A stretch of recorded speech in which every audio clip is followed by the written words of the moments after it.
So the first thing up is the, let's hope it's this one. Yes, is video from the Odessa Opera. Odessa in southern Ukraine is on the water, on the Black Sea. They're waiting for a Russian attack. They're very worried. And the opera got together and sang publicly for the community as sort of a show of support. It's absolutely beautiful. I just wanted to play it for you. Oops. Sorry, go to the beginning. Here we go.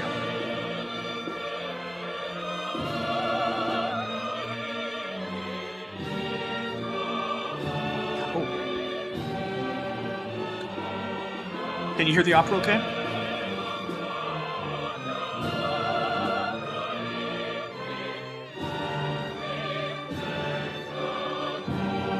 Let me know if you can hear the opera so I know whether the sound is working. Оперного театру. Всі як один, в один голос просять. Почуйте нас, закрийте небо над Україною. Збережіть життя людей. Я не знаю, к кому обратиться, к Господу Богу, ко всем руководителям всех передовых стран. Закройте небо над нами. Дайте нам спокойно жить. Все остальное мы сделаем сами.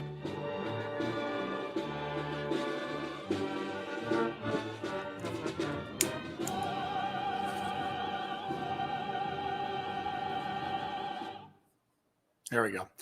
I just wanted to start with that because I thought it was so beautiful. As I told you, the light, the sun's hitting my camera, so hopefully in a bit we'll straighten that out. But I just thought it was a beautiful way to start. So let me start with the top stories. We've got 3 top stories or so, and then we're going to delve into the other news. For the top stories, first one, I would argue, is the international response. Concerns growing about China. You might have heard last night that China, the Russians had asked China for military and financial help.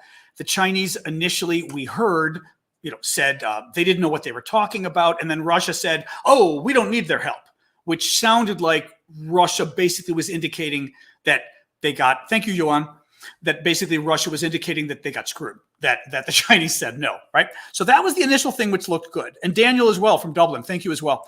Well, now China is indicating they'd be, they're interested in helping. The question is, help in what regard?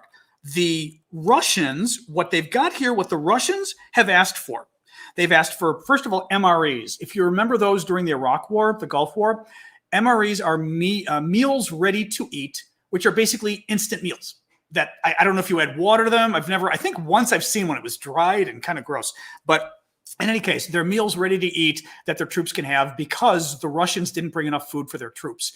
And the food that they did bring, one of the stories I reported on about a week ago, was expired by like 6 or 7 years. 6 or 7 years past its expiration date. I mean, crazy stuff with Russia.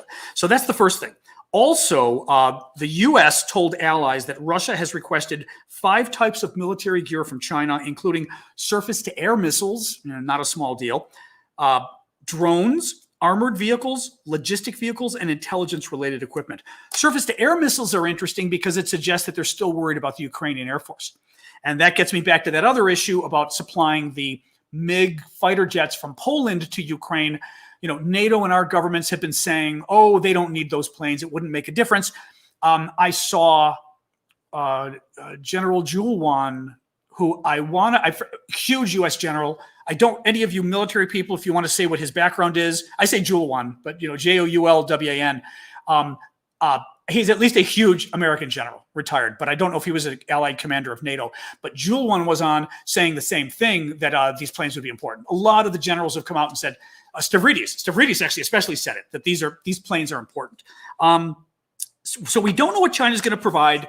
There are concerns, obviously, from the U.S. and the allies about whether China will get involved in this war, whether they would supply troops, whether they would supply missiles. Obviously, NATO would not be happy with that. The question then becomes to what degree China is violating the sanctions, the international sanctions. And if China does that, do they get punished with sanctions of their own? The U.S. has put China on notice. Let's see what happens. Tony, thank you for that. Now, Israel, the good news on the sanctions front is that Israel has joined the sanctions. Israel previously was trying to play sort of a intermediary, and they were refusing to join the sanctions regime, right? They were still shipping things to Russia. Well, my suspicion is that the U.S. government probably weighed in. Who knows? But the Israelis now have said they're joining the sanctions regime because they don't want the Russians to use them as a get around of the sanctions. In other words, to get sanctioned goods. That is hugely important. And the analyst I've been reading said they thought that was a very important strategic difference, that apparently a lot of goods could have come from Israel. So that's great. Second big issue of the day. Russia, you may have heard, fired, I've been seeing differing numbers, but a lot of missiles, cruise missiles, at a Ukrainian military base in Western Ukraine, only 15 miles or 24 kilometers from the Polish border, right? So very dangerous. The concern, again, is that when you fire cruise missiles, I mean, think about this, right? Let's say, I don't know if you're backwards on the screen, but for me, this makes sense. Poland's here, Ukraine's here. They share a border. This town was 15 miles away from the Polish border. Well, let's pretend these cruise missiles came from Russia itself. They probably did. That means they came like this. Well, if you're Poland, a NATO country, or frankly, Romania, Slovakia, Hungary, you on your radar are seeing cruise missiles, if you can even see them. I don't even know to what degree the radar can catch it. But if you're seeing it, you're seeing cruise missiles come at your country. And all of a sudden, until they get 15 miles away from you, they're still in the air. So you're asking yourself, are these cruise missiles going to hit me? Right? Very dangerous situation, Russia sending these cruise missiles over. Just keep it in mind that the concern is that this can provoke its own crisis. And frankly, one of the missiles can go crazy and hit Poland, and then you've got another problem, right? So dangerous thing. The third issue, good and bad news. The bad news is, remember, and I think this was, I always get this wrong, whether it was Mariupol or Melitopol, but the town where the Russians bombed the maternity ward, the maternity center. The mother that was on the stretcher has died, and her baby died. I don't even know if they had time to get to the hospital, but they did an emergency C-section. The baby did not come out alive. They couldn't resuscitate it. The mother was just beside herself. She slipped away and died as well. Horrible news. The good news from that story is the other mother, and I thought these were the same person, but the other mother who was coming down the stairs, she gave birth to a daughter. The daughter is fine. I remember the husband's name is Yuri. I didn't get to see the name of the child. That's what I was looking for, was the name of the daughter. But great news, at least they survived. It's just, but how horrible. I mean, it was a picture of the poor woman on the stretcher. I mean, just, God. And imagine, her spouse now, remaining, you lost your wife and your child. Just horrible. The other news, I'm going to start with this, the war crimes. So, as you know, Russia has been focusing on civilians, partially because that's what Russia does. They focus on civilians. It's what they did in Syria. It's what they've always done. They kill civilians to try to break the spirit of the government.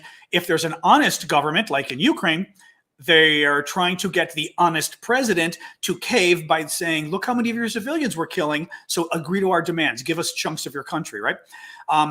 The other thing is they're just trying to break the spirit of the civilians because, as the Russians know, Ukraine is pretty ballsy.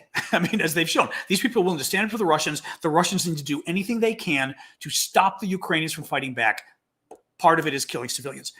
Thank you, Tara. I appreciate that.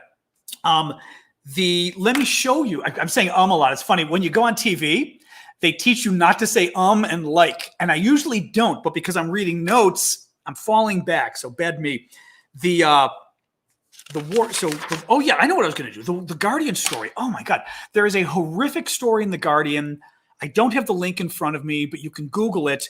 I did a quick TikTok, about a 2-minute long TikTok last night about this, where I read portions of the story from the Guardian.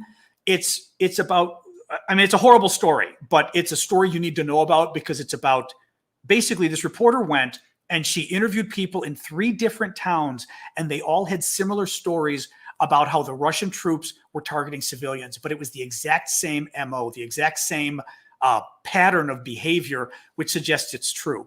Let me play that video for you. It's about 2 minutes long, and it's my explainer of it.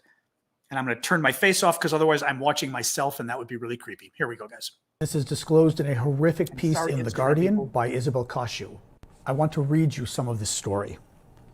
Soldiers shot randomly at buildings, threw grenades down roads. This is civilian roads in a village. Threw grenades down roads and went from house to house, confiscating phones and laptops, witnesses said. One witness, Mikola, described how soldiers arrived in Andriivka, a village near Kyiv. They threw grenades down the street. One man lost his leg, and the next day this person died, he said. Then they came down the central street and started shooting at the windows and hit one woman. Oops, sorry. Children managed to hide. They're going down the street and shooting at homes. Another woman, the wife of Dmytro, says she saw the killing of her husband from a window. She said she also witnessed their neighbors being killed in the same manner. There's more. The Russians would not let them bury Dmytro in the graveyard, so they buried him in their garden. On 8th of March, Mykola, his family, and Dmytro's family decided to leave, as they had no phone signal and no electricity. Remember, the Russians are cutting off all power, all gas, all heat, all food and water to these villages. They had no electricity. Dmytro's wife approached the soldiers to ask for permission to leave, but the soldiers started shooting in the air. Mortar attacks were also ongoing, so the family decided to leave without permission. Quote from the wife, "As we were leaving, they were shooting at our car, even though we had the word children written on bits of paper in the window." When the Russians entered Druzhna, another village near Kyiv, they shot at houses, according to Sethli, who has since fled his home. So all of those houses along the main road from Bordyanka to Makariv were hit, and some people died. Then they started to go house by house. They killed a school teacher who was outside feeding her chickens. This is beyond war crimes at this point. This is a systematic effort to eliminate the country. Oh, as I said, pretty horrific stuff to listen to. I apologize to the Instagram folks. I just put on the screen the YouTube connection. Probably better that you go there. Actually, it's not sending it to you guys, but my YouTube account is John Aravosis DC. So one word, John Aravosis. You've got my last name on Instagram, JOHN, John Aravosis DC. And if you go there, you can see the chat. You can also see the videos I'm sending you. So I apologize, but there's no way for the technology to do it. Just horrific story, folks. Yeah, again, I'm sharing this stuff. It can be really depressing, but you need to know, and I think I will say, because people like you are so into this issue that you're following it every day, you can be advocates for the Ukrainians by sharing the stories. As I said, this was a Guardian story. Go Google it. It was just up in the last day. I think last night it came out. You should find it. Just a horrific story. But again, important to share with people. Share it on social media. Tell it to your friends. And at least the word will spread and maybe it'll do some good. The other video, all right, another bad video, but we're talking about war here, so I apologize. But CNN shared this last night. CNN put it up, which means they verified it. Russian tanks opening fire on an apartment high-rise in Mariupol. Again, Mariupol is one of the towns they've just been blowing the bejesus out of. And horrific. Let me just show you this really quick. And again, it's bad, but I think by seeing it, you're able to tell other people, and at least people who know you, they will trust you when you say you've seen this. So hold on.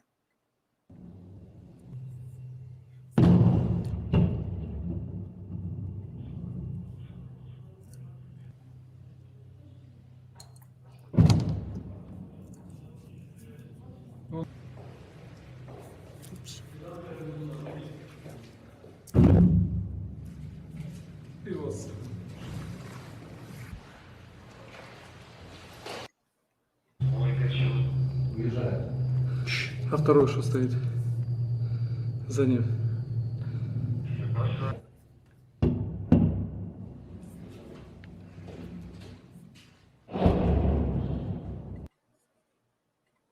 Yeah, it's awful. It's awful. Stavridis. Again, just to put the finer point on it, not that you need a finer point. I mean, you all know what this all means. But Admiral James Stavridis, Greek, by the way, I'm Greek American. He is too. He's the former Supreme Allied Commander in Europe of NATO. In other words, the Secretary General of NATO, the top military official running NATO.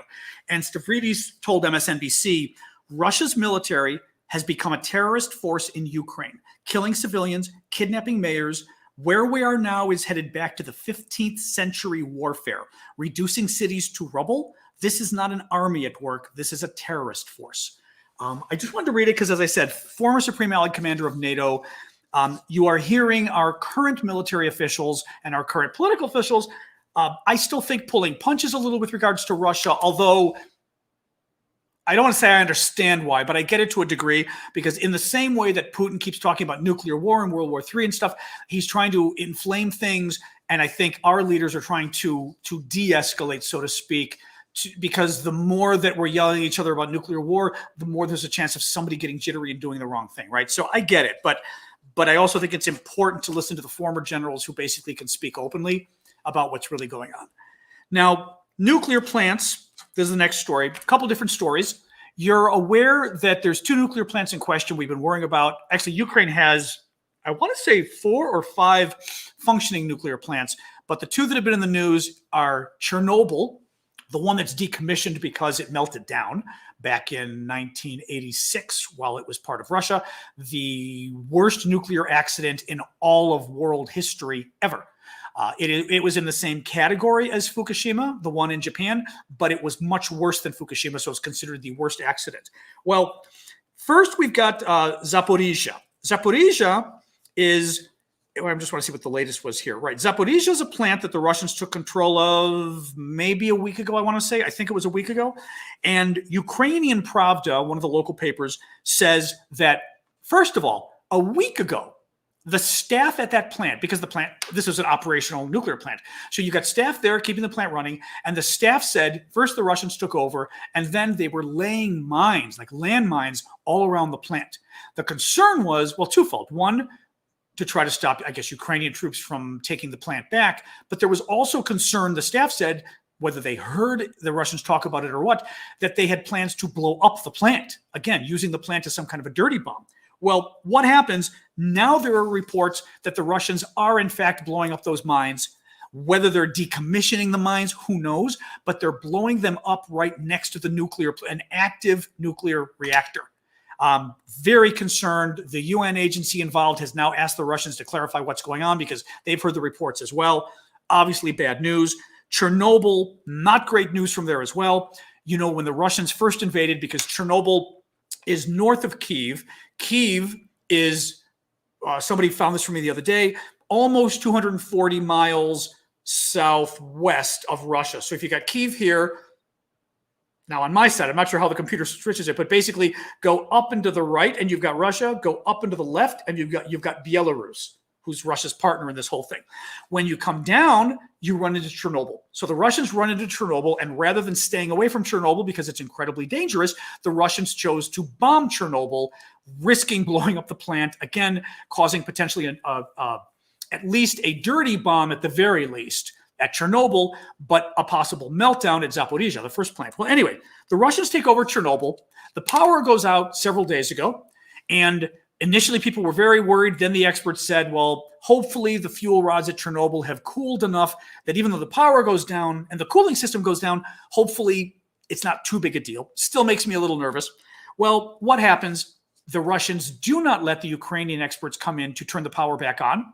Finally, last night at, I think, 6 o'clock, because I reported this on TikTok, the Ukrainians said somehow Russia let their Ukrainian power company come in, so they're able to turn the power back on at Chernobyl. Guess what? This morning, the Russians cut the power again.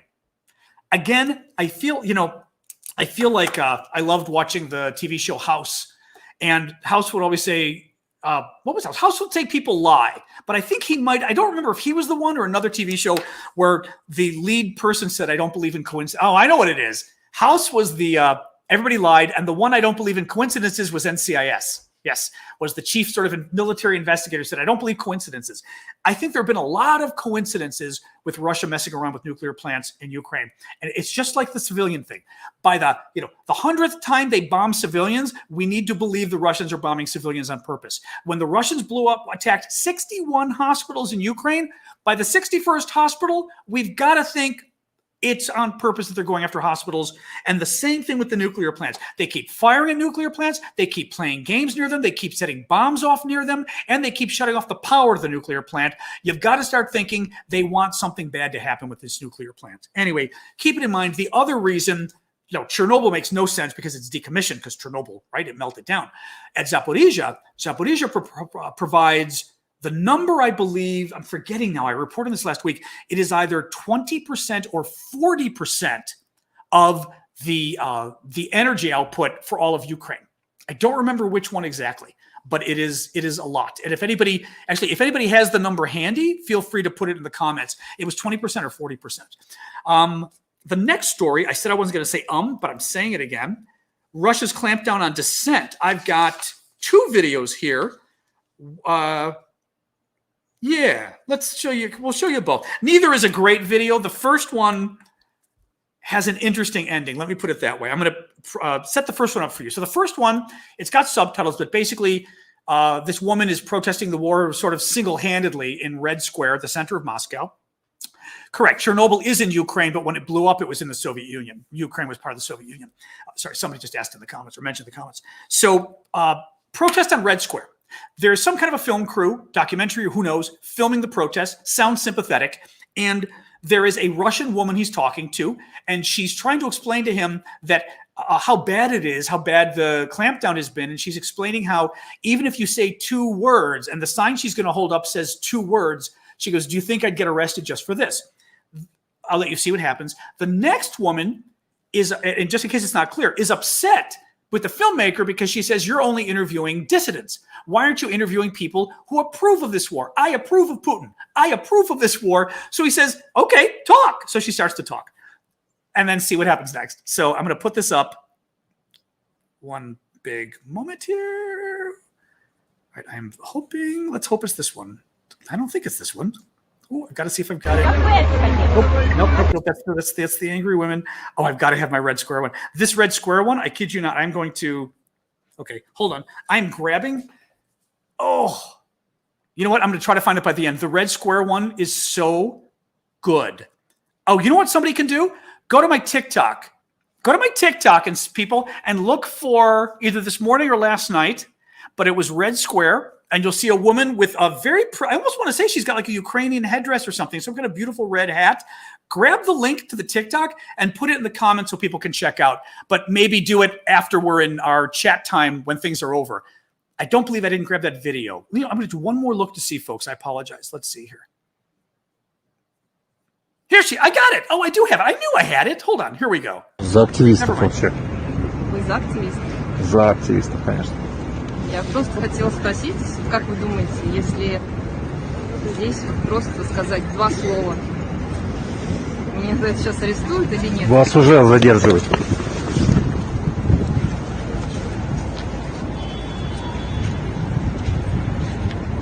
С ума сойти. С ума сойти. Вы это видели, нет? Вы снимаете только оппозиционеров, да? Всех снимаю. Всех снимаете? Ну, а вот у кого есть другое мнение, вы тоже их снимаете? Конечно, всех снимаю. Ну, а тех, кто, например, не выходит на митинги, и кто считает, что военная операция, которую развернула наша страна, вы таких снимаете? Да, мы все мнения показываем. Ну, вот я тоже хочу высказать тогда свое мнение. Скажите. Меня устраивает то, что... Это шок-контент. Человек пришел сказать, что ее устраивает. Видимо, Владимир Владимирович Путин в том числе и все остальное. Но... She came to say she was fine with the war, and they arrested her. They thought she was a protester. I mean, just to she's pro-Putin, not even pro-Russia. She's pro-Putin. And she came to say, I'm okay with the war, and I support Putin, and they arrested her. I mean, that's how crazy it is. And yeah, Yuan, thank you again. I wasn't sure if that was a new one you put up there. Well, I'll thank you just to be safe.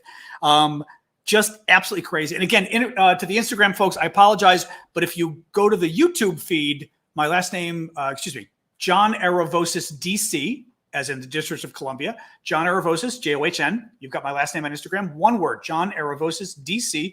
You'll find the live feed on YouTube, and it might be easier to watch it from there because you can actually get these videos too. So just craziness as far as the clampdown in Russia. The latest number I saw was at least 14,000 people arrested nationwide because of the anti-war protests, and obviously very dangerous thing there. And the audio is better. Yes, the audio is better on YouTube, I will say, because I'm not using a mic this time because the Instagram is so far away. because as I said, with the time change, we've got the sun coming in my window just perfectly to kind of interfere with the cameras. So I apologize, but it means I'm further away from the Instagram folks, so you're now hearing me talk in the room, whereas you guys get my big honking mic. So, all right, guys. So there's that. This next video is very interesting, and the next video is another good and bad, I would say. It shows a group of women in a Ukrainian town, and I knew where they were earlier today, and I saved the information where they were, but I still had the video, so I'm still going to show you because it's a remarkable video. And, that's okay. Remarkable video. These women are facing off with Russian troops that have occupied their towns, okay, in Ukraine, and they're facing off with the troops, and I want to have you see what happens. All right, hang on. That was the video that I pulled up thinking was, I think it's this. Yeah. Потерявшаяся влада, растили сыновей для защиты, а вони нападают.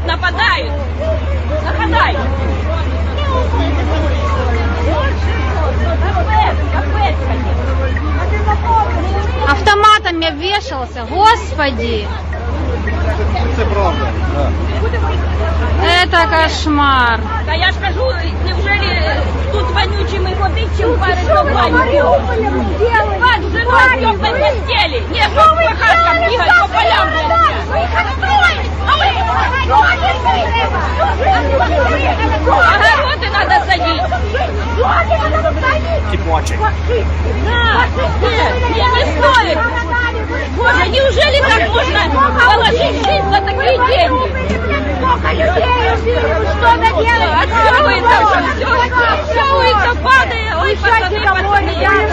Ой, бідні ваші, як же ваші горюють матеря. Груз 200, ботинки стоптані, носки не миті. Ай-яй-яй-яй-яй. А вы от кого?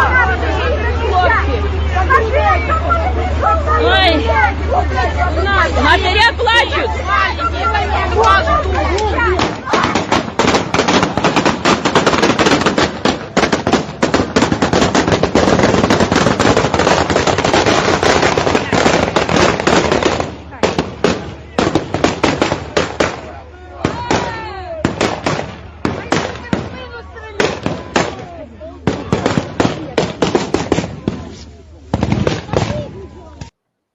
I mean, how ridiculous is that? It's a bunch of women just yelling at these guys, and they've got to get, it looks like over a dozen Russian soldiers to fire in the air to scare these women away and start just charging at them.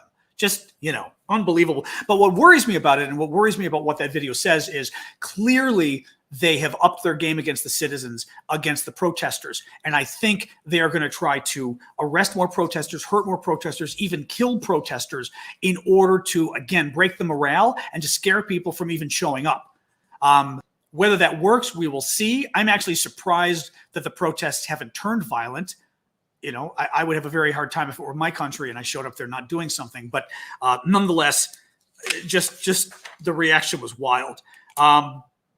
Couple more videos. Oh, this is my good. So I'm going to end with the good news and finish a couple topics that I would consider good news. And then we'll jump into the Q&A. So thank you guys. First one. This is always one of my favorites. And I know your favorites too. This one needs no introduction. You can just watch. Oops. There we go.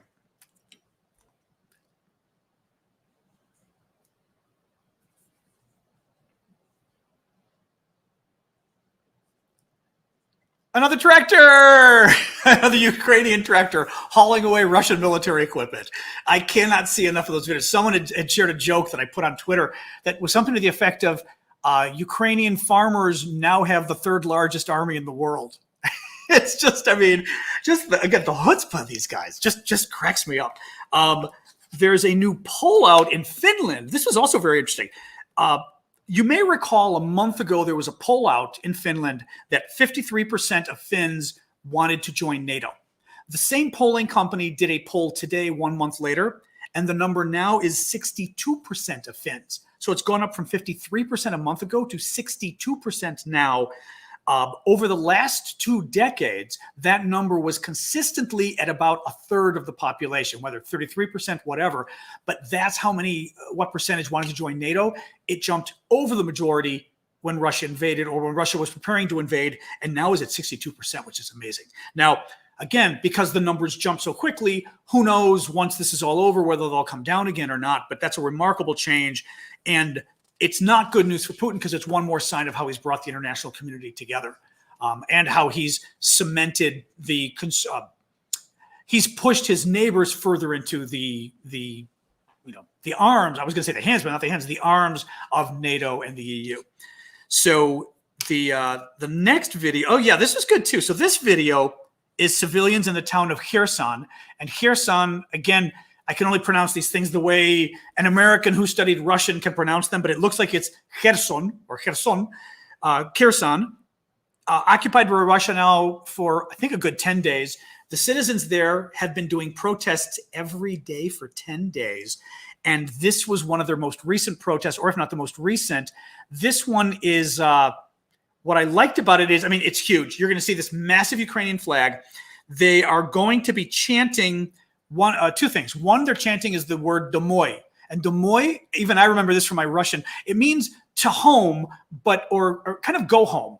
Like you would say, ya idu, what was it? Ya idu na domoy, I think it was something like that. Or ya idu domoy, like I'm going home. So it's domoy, they're saying go home, go back to your homes. The second thing they say, which I can't speak it in Russian, but is one united free Ukraine. You're at the very end of the video, you're going to see you're going to hear them chanting a chant. That's the chant. One united free Ukraine. Watch this. It's lovely. I mean, it was a long video. I spliced it into about half a minute for you to watch. Hang on, let me.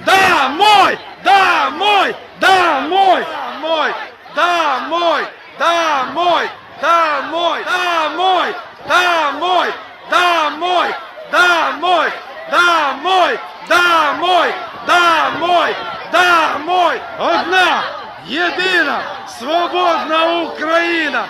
Одна, One united free єдина, Ukraine. свободна Україна.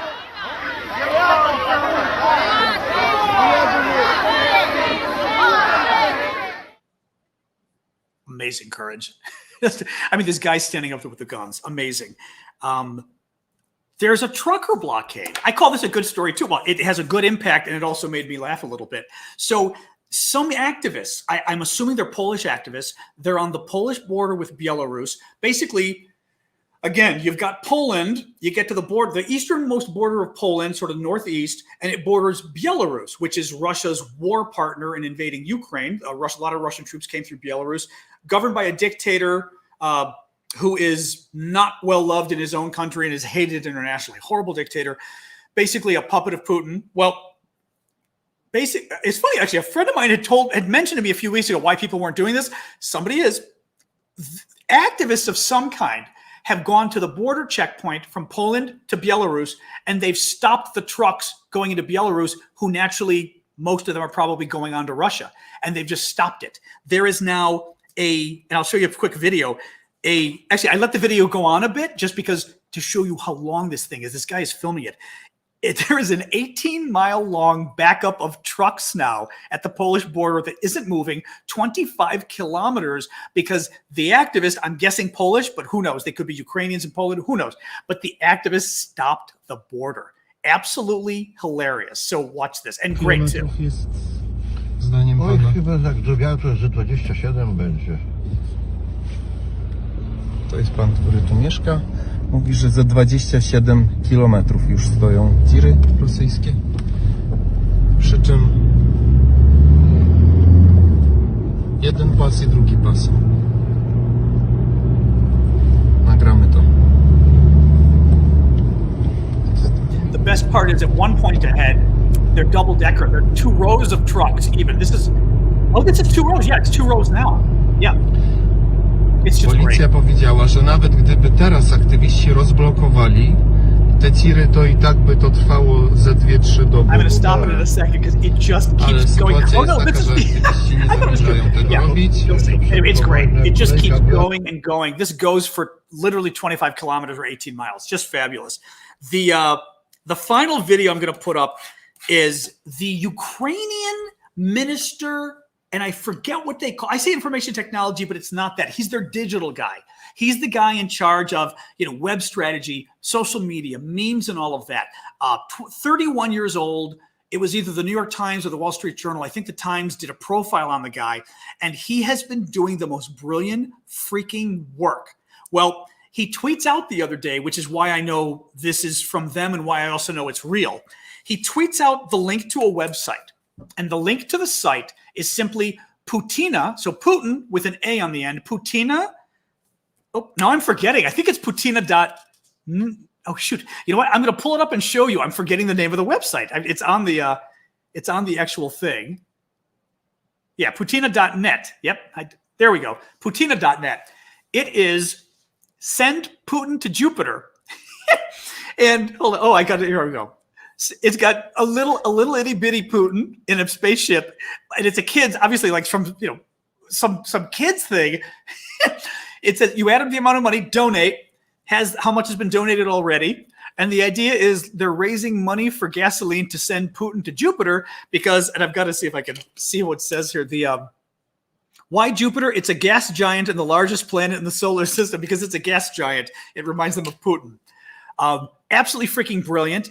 I did it. I gave $20. It was very easy. It's Putina.net. The other thing is, and it's a little whatever, but it's wartime and we're dealing with a country. We're dealing with somebody in Ukraine and Russia. Putina is the feminine of Putin. Putin's wife is, Mrs. Putina. He's Mr. Putin. So calling it Putina.net is also a snarky, nasty little way of referring to him as a woman. That, I know we don't like to do that kind of stuff here anymore because it's mocking women or whatever, but you're dealing with some macho jerk who wants to, dominate the world and blow everybody up. Mocking him as a woman is psychologically effective. And they're raising money at the same time. Like I said, I literally tried, and it's Google Pay. They're using Google to do it. I literally typed in $20, pushed the button, and I think it might asked me like, this is Google Pay. Are you sure you want to send the money? I said, yes. And it was sent. That freaking easy. As somebody said the other day, we're crowdfunding a war. Absolutely fascinating. And that's it. Okay, that's it for my updates. Woo-woo! Actually, I might have gone a little long. I went a little long today, 35 minutes. All right, guys, let's do Q&A, and I will lean over and look for some of them at Instagram as well. Hey, guys, I can see. And I apologize again to the Instagram folks. Now I can see the questions, but if you come to YouTube, you can see the videos, and it'll be much easier. So let's see, guys. I will look at the most recent ones, and I'll try to look at some previous ones too. Montana Cry asks, did you talk about Elon Musk challenging Putin to a one-on-one judo fight for Ukraine? I just didn't know what to make of it. It was so bizarre. Elon Musk put out a tweet, just that, challenging Putin to a one-on-one judo match, and the winner would take Ukraine. It was so bizarre. It was just so bizarre. I didn't even know what to say about it. It was just weird. Because I almost made me think, there was a part of me that felt like Musk was almost mocking the war when I didn't like that. He builds great rocket ships and great cars. He's an odd gentleman. Otherwise, it's as somebody else said, that's weird. Roxanne says it's weird. It's just weird. I just think he doesn't quite know what he's doing. Audrey asked what Putin's end game is. I think Putin's goal going in, there were multiple potential goals, I think, okay? The minimal goal was he wanted to go in, he was going to annex eastern Ukraine, at least these two provinces or oblasts or whatever they call them in Ukraine, but maybe we'd call them states in the US or regions. These two regions in the east where he's been funding an insurgency for a decade now, at least. And I think he wanted to annex them. He already declared them. They declared themselves independent states, and Russia formally recognized them as independent countries. Unfabulous. Oh my God. Unfabulous Life of Kim. I can't read that without my glasses. Is that a question? I will jump to that next. So what Putin is, so at least he wanted to take those territories. Second, the Russians stole Crimea from Ukraine back in 2014. And if you look at a map of Ukraine, you'll see Russia to the east. Crimea is the big peninsula sticking off the south. So they stole that. Between Crimea and those newly independent regions of Ukraine in the east and Russia is Ukrainian land. They wanted to take that too, because then they would have land going from Crimea, Russian land connecting Crimea to the independent provinces to Russia. That was the small goal. The larger goal, I think, was to destroy the Ukrainian military, akin to what the U.S. did with Iraq. I mean, both times we invaded, but the idea was to just decimate the military and set them back, decades in terms of their military strength. Definitely wanted to do that, and he wanted to overthrow the government. Whether he was going to kill Zelensky in the parliament, my guess is, at least initially, yes, he still could. But they wanted to overthrow the government and put a puppet government in place.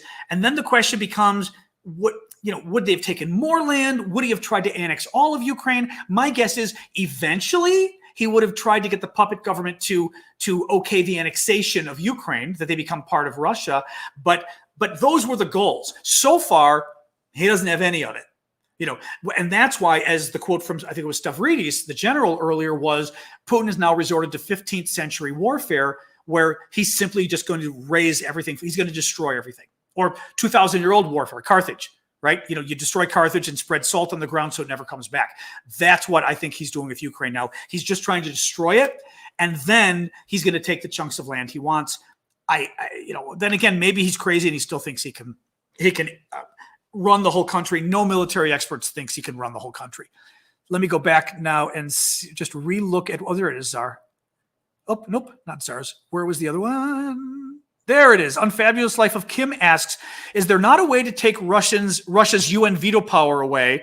It seems a bit like having a defendant on the jury. Yeah, I mean, there isn't necessarily. Oh, how cool is that? It just threw it on the screen. I didn't know it would do that. Apparently, I can touch and highlight your. See, we're learning something new every day here, folks. This software is new that I'm using to stream the video. This is kind of cool. Yeah, so I can highlight your question on the screen. That is so freaking neat. Oops, sorry, unfabulous. Here we go. That's the question I was going to answer. So it seems a bit like having a defendant on the jury. The thing is, the U.S. was asked about this last week, and last week the U.S. said, no, we're not doing anything about changing the UN. There's two issues here, one of which is Russia being in the UN at all. The second issue is Russia being in the UN Security Council, right? And, overall, Russia being in the UN, makes sense, obviously, right? I mean, I think you got to keep everybody in the UN. The whole point of the UN is sort of being many things, but also being a last resort place for countries to be able to speak to each other, right? The Security Council gets a little weirder. I mean, it gets tough though, because we're one of the permanent members as well. So, any change to the Security Council might involve the U.S., and the U.S. certainly doesn't want to lose its veto power on the Security Council of the UN.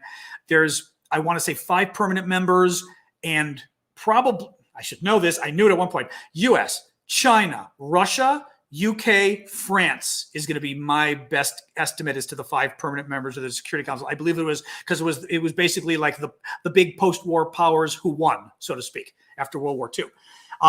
So that's what that is. And, if we get rid of Russia, do we have to get rid of us? We don't want to give away our power. I was thinking, for example, could you set up a rule where when your country's the one being discussed, as you said, you're a defendant, as Unfabulous said, if you're the defendant, you don't get to have a vote. But is the U.S. really going to want to give up its right to veto anti-U.S. things at the Security Council? No way. There's no way. So I don't think it's going to change. I just don't think it's going to change. But this is great knowing I can highlight your questions. Hold on. This is really kind of cool. So Crazy Elon. Sorry, go back again. I'm glad you've got a bazillion questions, but that's okay. That's an interesting question. So Brielle asks, I'm going to read this for the Instagram folks. Since we don't know what the outcome is with this war, is it safe to claim that Ukraine will never become a part of NATO? Makes me sad. I don't think so. No, I think it's sad. I don't think that's the case though. No. Ukraine has wanted to be a member of NATO at least for 10 years. I think 10 to 12 years ago they tried and they were sort of put off. And my guess is they were put off for this very reason, concerns about angering Russia, blah, blah, blah. Here's the question, and I think maybe this is what maybe this is what's underlying your question. If the lesson the West and the US and NATO takes away from this war is we need to be really scared of Putin. He has nukes and he's crazy, so we better appease him. Then, yeah, there's no way they're going to ever have Ukraine come in. If the lesson is, we gave a lot of support to this country, but in the end, we let a dictator commit genocide because we were afraid of nuclear war, maybe we let NATO in. My concern is, I think, and feel free to disagree with me. This is fine. A lot of people on Twitter hate me when I say this, although Twitter's usually a nastier crowd than you guys. But I think we've abdicated our responsibility in the West, actually. I think the sanctions are amazing, way better than I expected. God bless the Germans, God bless the Swiss, especially, meaning people, the Germans with their defense budget, the Swiss with veering away from their neutrality and agreeing to the sanctions, which the Swiss never do. A number of the other countries, Japan, a lot of countries out there came together and have done great stuff here. And even Poland offering its planes. We got that one screwed up, but that was good too. I just feel like we've screwed the Ukrainians because we are watching genocide happen, and we told him, from my point of view, we told Putin, as long as you don't step outside of the bounds of Ukraine, do whatever the hell you want to them. We're not going to like it. And again, if you use chemical or biological, there will be severe repercussions, quote unquote. But in that same statement, we said, but we're never going to engage militarily with you because that would be nuclear war and World War III. Quote unquote, World War III, President Biden said. Well, if per se we are never going to get involved in a military battle with Ukraine, and we've told them not to use chemical and biological weapons, that means if they use chemical and biological weapons, we're not going to get involved in a military battle because it'll be World War III and the world will die. So maybe we're going to do worse sanctions or something, but we're not going to get involved in a military battle. So I see Putin eventually using chemical and biological weapons and killing a lot of people. At least that's the current trajectory. And all of us sitting back and going, well, it was only 1 million people. And we ask ourselves, how World War II happened, and how, I don't mean World War II as in how the fighting began, but how the atrocities happened. And we ask ourselves in Rwanda and other places, how do these tragedies happen? And everybody sat back and watched. Well, you're watching it, folks. I mean, you're watching it happen live on TV and on social media. And it's complicated. It's not easy, obviously. I mean, I don't want to say it's easy because we should be worried about engaging in war with Russia, but I do not, and maybe it's because my background as a civil rights advocate as well, but also just somebody who's not a fan of bullies.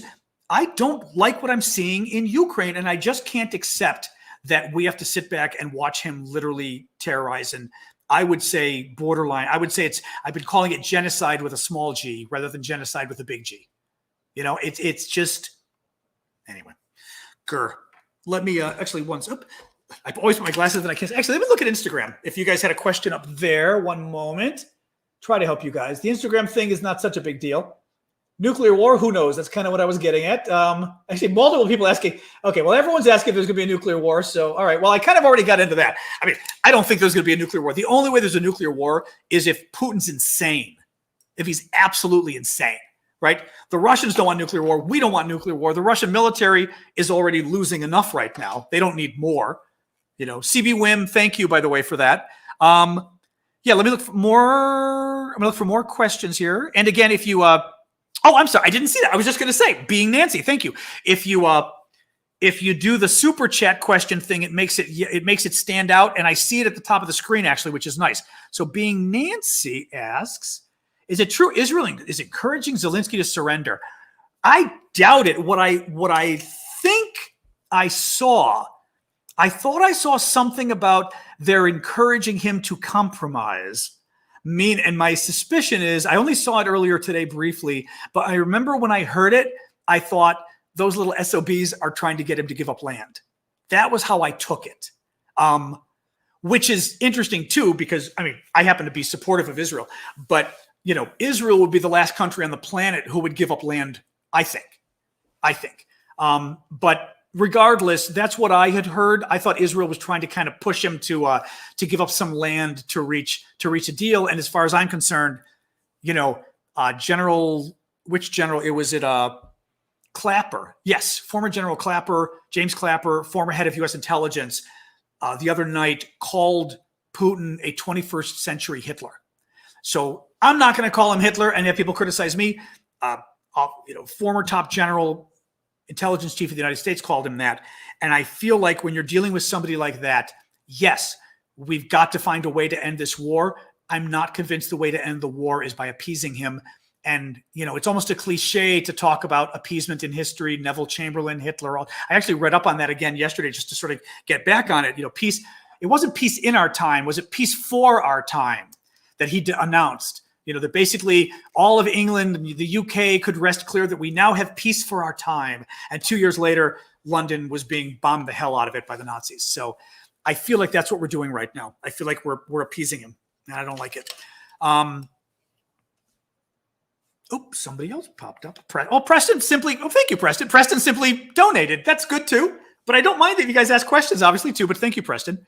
What else we got here, guys? Maybe Russia will fail and Zelensky will take it over. Kathy, that's cute. I know. Well, you know, I was almost thinking when Putin was making these crazy demands and saying, you know, we are going to denazify your government and we are going to take this land. Then when they had like the peace talks that were basically garbage, they had the peace talks with the Russians, and the Russians were demanding they give them Crimea. I think it was the Eastern territories. They wanted more land. I was saying that Zelensky should have turned around and said, you need to give us Leningrad, you know, St. Petersburg, Petropavlovsk, and like take some of the big cities near Ukraine and say, great, we want them too. And we'll take, you know, whatever. But he should have just thrown it back in their face. But yeah, no. Ukraine, now in a serious sort of tangent from your question, a lot of the experts, and let's see how this changes over the next couple of weeks, but a lot of the experts think that there is no way that Ukraine can win this war, but there's also no way that Russia can win. That Russia does not have enough troops to occupy Ukraine, because it's one thing to blow the hell out of the country and send your troops in. It's another thing to occupy it, meaning you've pacified things. You've gotten rid of you've gotten rid of almost all the opposition, certainly political opposition, but also people with guns and everything else. And you've made it safe for the occupiers. No one thinks that's ever going to happen for Russia. That if Russia really tries to keep its troops there, they're going to have nonstop Molotov cocktails, attacks from partisans. I was saying guerrilla warfare yesterday. Somebody didn't know what I meant by that. Guerrilla warfare simply means think of what the French did to the Nazis during the Nazi occupation in World War II, where they set up secret cells of neighbors and their churches, and like all these secret groups of private citizens get together and they form their own private army in essence. That's a guerrilla movement. It's where you work in very small teams, and you're not necessarily official big military, but you can be much scarier because in essence you're, well, like in Afghanistan with the Mujahideen, or even what we were fighting in Afghanistan with the Taliban. You know, they're fighting as a guerrilla movement, a very sort of disparate movement that can be effective. Hang on here. Let's see what Preston. Sorry, are the rumors that Putin possibly having health issues true? That's really and thank you for thinking me. That's an interesting question. I had talked to somebody a couple of weeks ago, maybe a week ago, whose job it was to think about things like this. And they said to me, you know, go look at Putin's video. I'd be curious for somebody to do this. Go look at Putin's videos from 5 years ago when he was talking, and look at his videos today, and just look at him physically, you know, the way he talks, the way he acts and everything. And I had mentioned that what I had noticed recently was there was a video where I thought, if he's facing us, it's his right side of his face looked swollen to me, and the left side almost looked caved in. And what this person said to me was it was probably the right side swollen. This person's analysis was that Putin is an alcoholic, and that the alcoholism apparently can make your face swell. I did not know this, as I don't really drink that much. But that A, he's an alcoholic, and B, possibly because of COVID. Now, the question is whether this is long COVID or whether, and I'm not sure if I've got to Google whether you would call this long COVID, but COVID, as we know, can do a lot of damage to your lungs. Remember early on in COVID, they were doing x-rays of people with COVID, and they were finding that the lungs looked like they had shards of glass in it. They said it was just the damage the disease had done to the lungs. Well, the question is, what this person thought, did COVID damage Putin's lungs so much that he started taking steroids like prednisone? And steroids, as you know, you really shouldn't take that long, right? They can be really dangerous to your system. And the combination of, so why would you take the steroids? Well, did you notice before, I got to pull up this video, actually, I got to find the video. There's so much video now out there, but remember before the war started, Putin was talking to somebody and he kept hacking? And people were thinking COVID, right? We're thinking, does he have COVID? What has he got? But he kept hacking when he was talking. And we were like, what's wrong with him? Well, what if he had lung damage from the COVID? And he's now got lung, and maybe he had pre-existing lung damage, by the way, right? Other people said he may have had other illnesses. This person I talked to thinks he's an alcoholic who now is doing heavy daily doses of prednisone to open up his lungs so that he can breathe more easily, but also he doesn't seem sickly. He can't afford, he's already losing a war. I say losing in the context of he's not winning against a very small army facing him. I mean, he should have been able to destroy Ukraine. All of us thought, all of our experts thought he would destroy Ukraine. It's so far a tie, so to speak. That's a victory for Ukraine. That is a loss for Russia. So he can't afford to look weak, and they think he's doing the prednisone, and the combination apparently messes with your mind, alcohol and prednisone. It makes you belligerent. It makes you angry. So that was this person whose job it used to be to think about such things, among other jobs. Analysis. Other people have, I didn't even look at the comments now to see, but other people have talked about, I don't know, I don't even remember if they said pancreas or pancreatic cancer, some other stuff going on. But, you know, it's almost like, not it's almost, it is like the old Soviet Union where with the Soviet Union, we used to have to look at windows in the Kremlin. Like if the lights were on in the Kremlin, the government office buildings late at night, it meant something bad was happening, right? I mean, these kind of crazy things. And this is another one, but that is the thinking, Preston. Yes. So and people like Clapper, for example, General Clapper, who used to be our head of intelligence here in the US, very smart man, very respected. He's the one who called Putin a 21st century Hitler. He thinks Putin's off his rocker. I don't remember if he said why, whether he thinks it's illness or what, but he thinks Putin's lost it. And that is making him worried because he thinks, therefore, Putin's very dangerous because he's gone nuts. And obviously, if you've gone nuts, then you wouldn't have any restraint for anything because you're crazy. You're not rational at that point. Let me, well, lots of questions queued up. Thank you, guys. All right, I've got to, let me scroll back far enough that I don't miss any. And wonderful Be Kind moderator, if I say I've answered them all and I haven't, please tell, or even the person themselves, I've still got more to go. But if I think I've finished, tell me if I missed your question because, all right, Danielle, let me see here.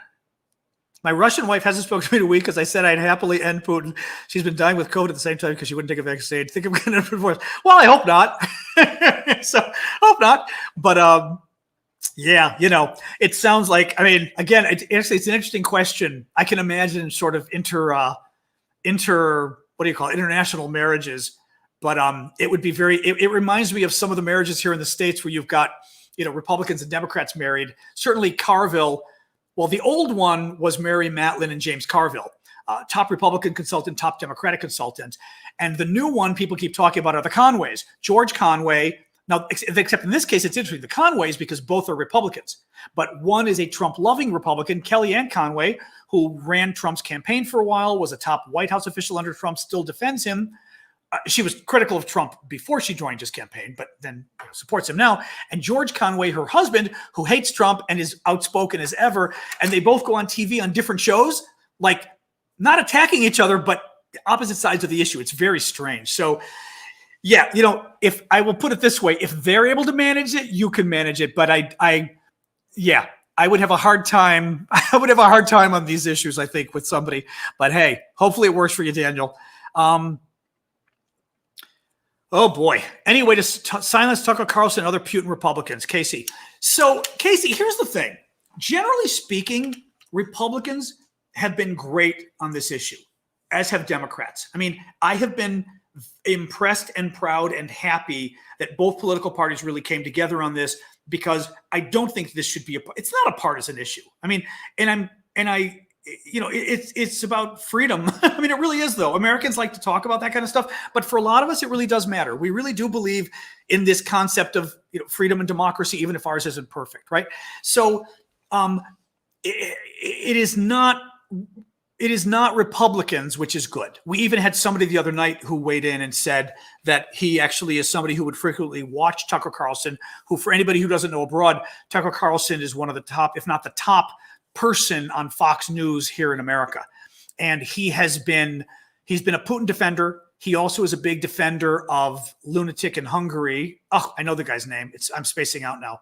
The lunatic running, quasi dictator running Hungary.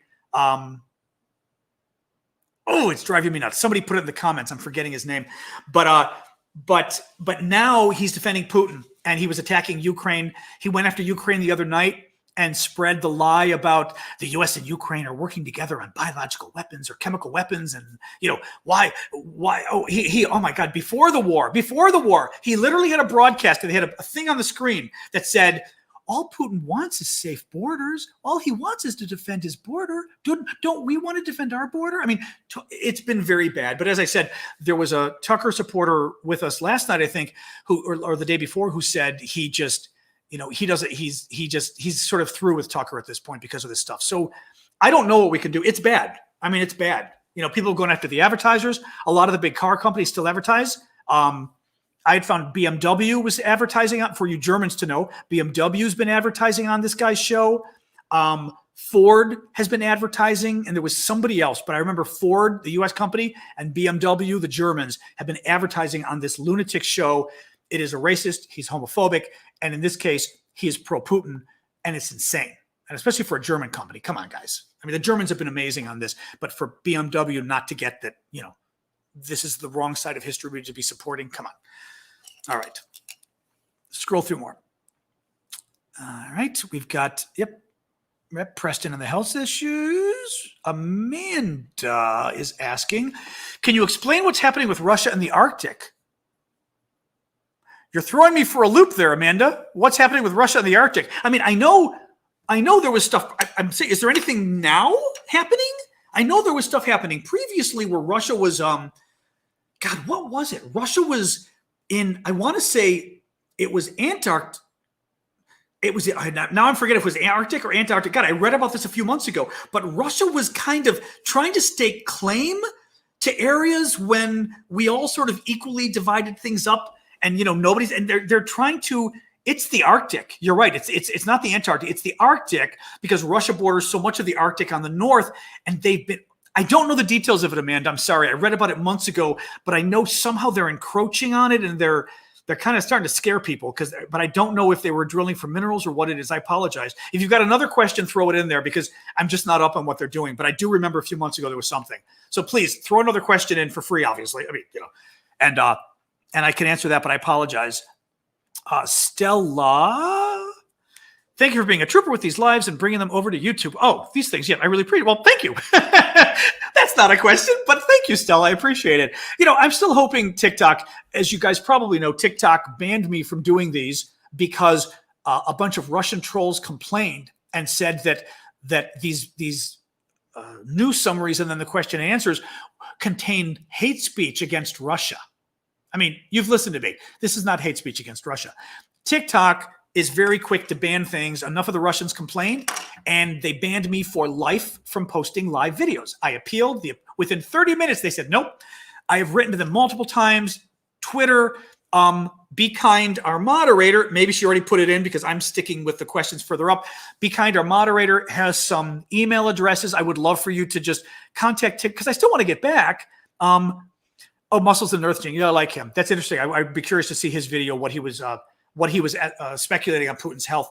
But if you could contact TikTok for me, it can't hurt. I saw another creator who has 5 million followers. I've only got 360,000. He had 5 million, and they did the same thing to him. He wasn't even talking about Ukraine. He has this really cool podcast where he simply comes up with cool facts, and people say, milkshakes, and he goes, "Oh, milkshakes. Let me tell you a cool fact about milkshakes." Like, he's a really nice guy. They banned him for life. Some trolls had gotten in there. Well, they were able to get him back. Basically, Be Kind will put in here, probably she already has, the email addresses for TikTok. If you could write a note and just explain my account. My account is @Aravosis, right? So let them know it's this account @Aravosis. And just tell them to say, he was banned from live because supposedly he was doing hate speech against Russians, and just tell them the truth. Do you think I was doing hate speech against Russians, and do you want me back? And take that message. If you can send it by email, that'd be great.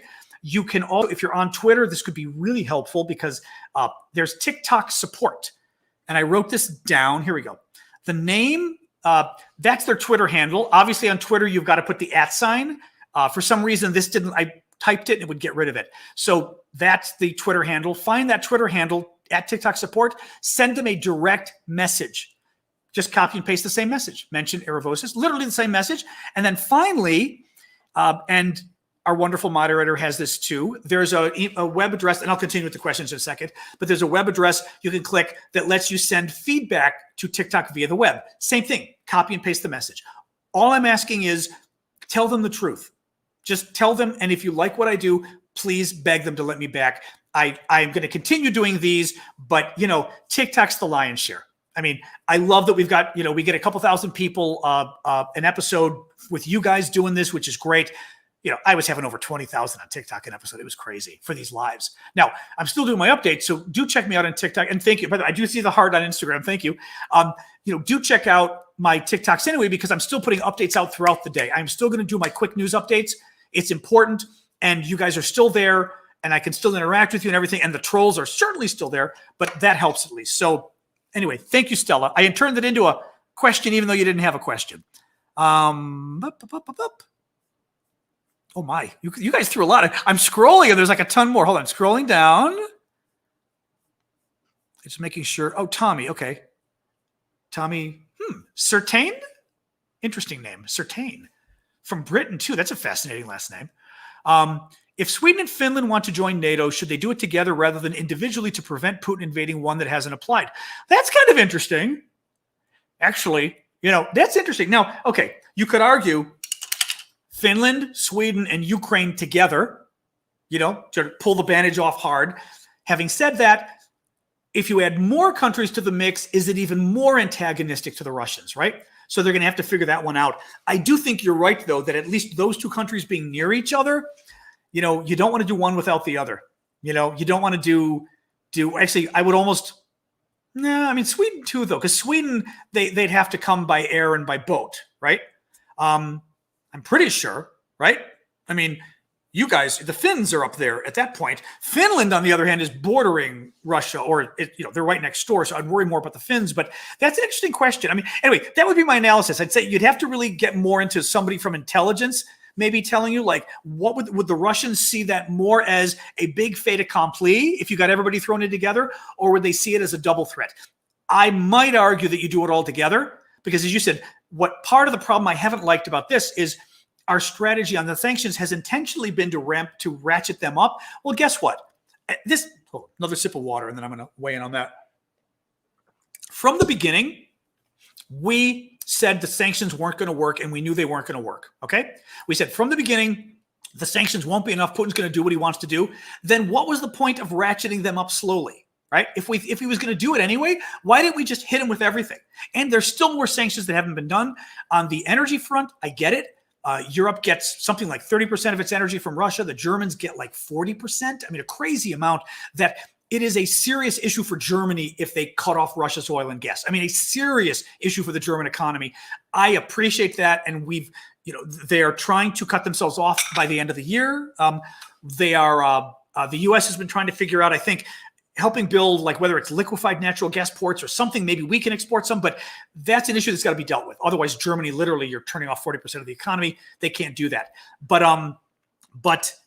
I feel like we did things too incrementally, and we still have things we haven't done in terms of sanctions and things. And I'm kind of like, really? There's still oligarchs we haven't sanctioned? Come on, right? If there's still more we can do, let's just do it. Other than energy, which we've got to organize, if there's anything other than energy, let's just do it and get it over with. But this is, why are there trucks? Why were there trucks at the Polish border going to Russia? Why are we allowing that, right? I mean, this is genocide. Let's treat it for what it is. So anyways, I would say I'm probably more of a, rather than going incremental, because we've seen what happens, we go incremental like this, and he goes incremental like this. Then we do this, and he does this. By going incrementally, you're right, he'll invade another name. Anyway, I know I'm with you, Tommy. I don't know whether you were saying it, but I think it's probably best to do, like I said, I'd like to do all three. We should have done Ukraine back in the day, and we would have at least saved them from all this mess. But still scrolling down. Oh, okay, Balba, thank you just for the donation. No question, but that's okay. It's for the super sticker. I appreciate it. Amanda, all right. And now, right, my sun is starting to set. So let me do one quick look here. I'm going to adjust my light 1 minute because I'm getting more vampirific as the light goes down. Let's see. There we go. Oops. That's not bad. Good. And now you get my mood lighting. See, this is why I like doing it from here much more. At my computer, it works, but I think this is a nicer, and actually I can even turn the light down a bit because for me at least, the light gets a little bright. Nope, a little bright. And you're literally, it reminds me of being in a TV studio where, they've got the lights on so bright because you look good for the camera, but they're so bright that they're actually blinding you a little bit. There we go. So Amanda, that looks like Canadian dollars, I'm going to guess. I love Canada. I still haven't been to Montreal. I even loved Ottawa before all the craziness, but I thought Ottawa was a beautiful town that nobody had ever told me about. So Montreal, I'd love to go to. I knew Ottawa existed, obviously. No one had ever mentioned it as a destination for tourism.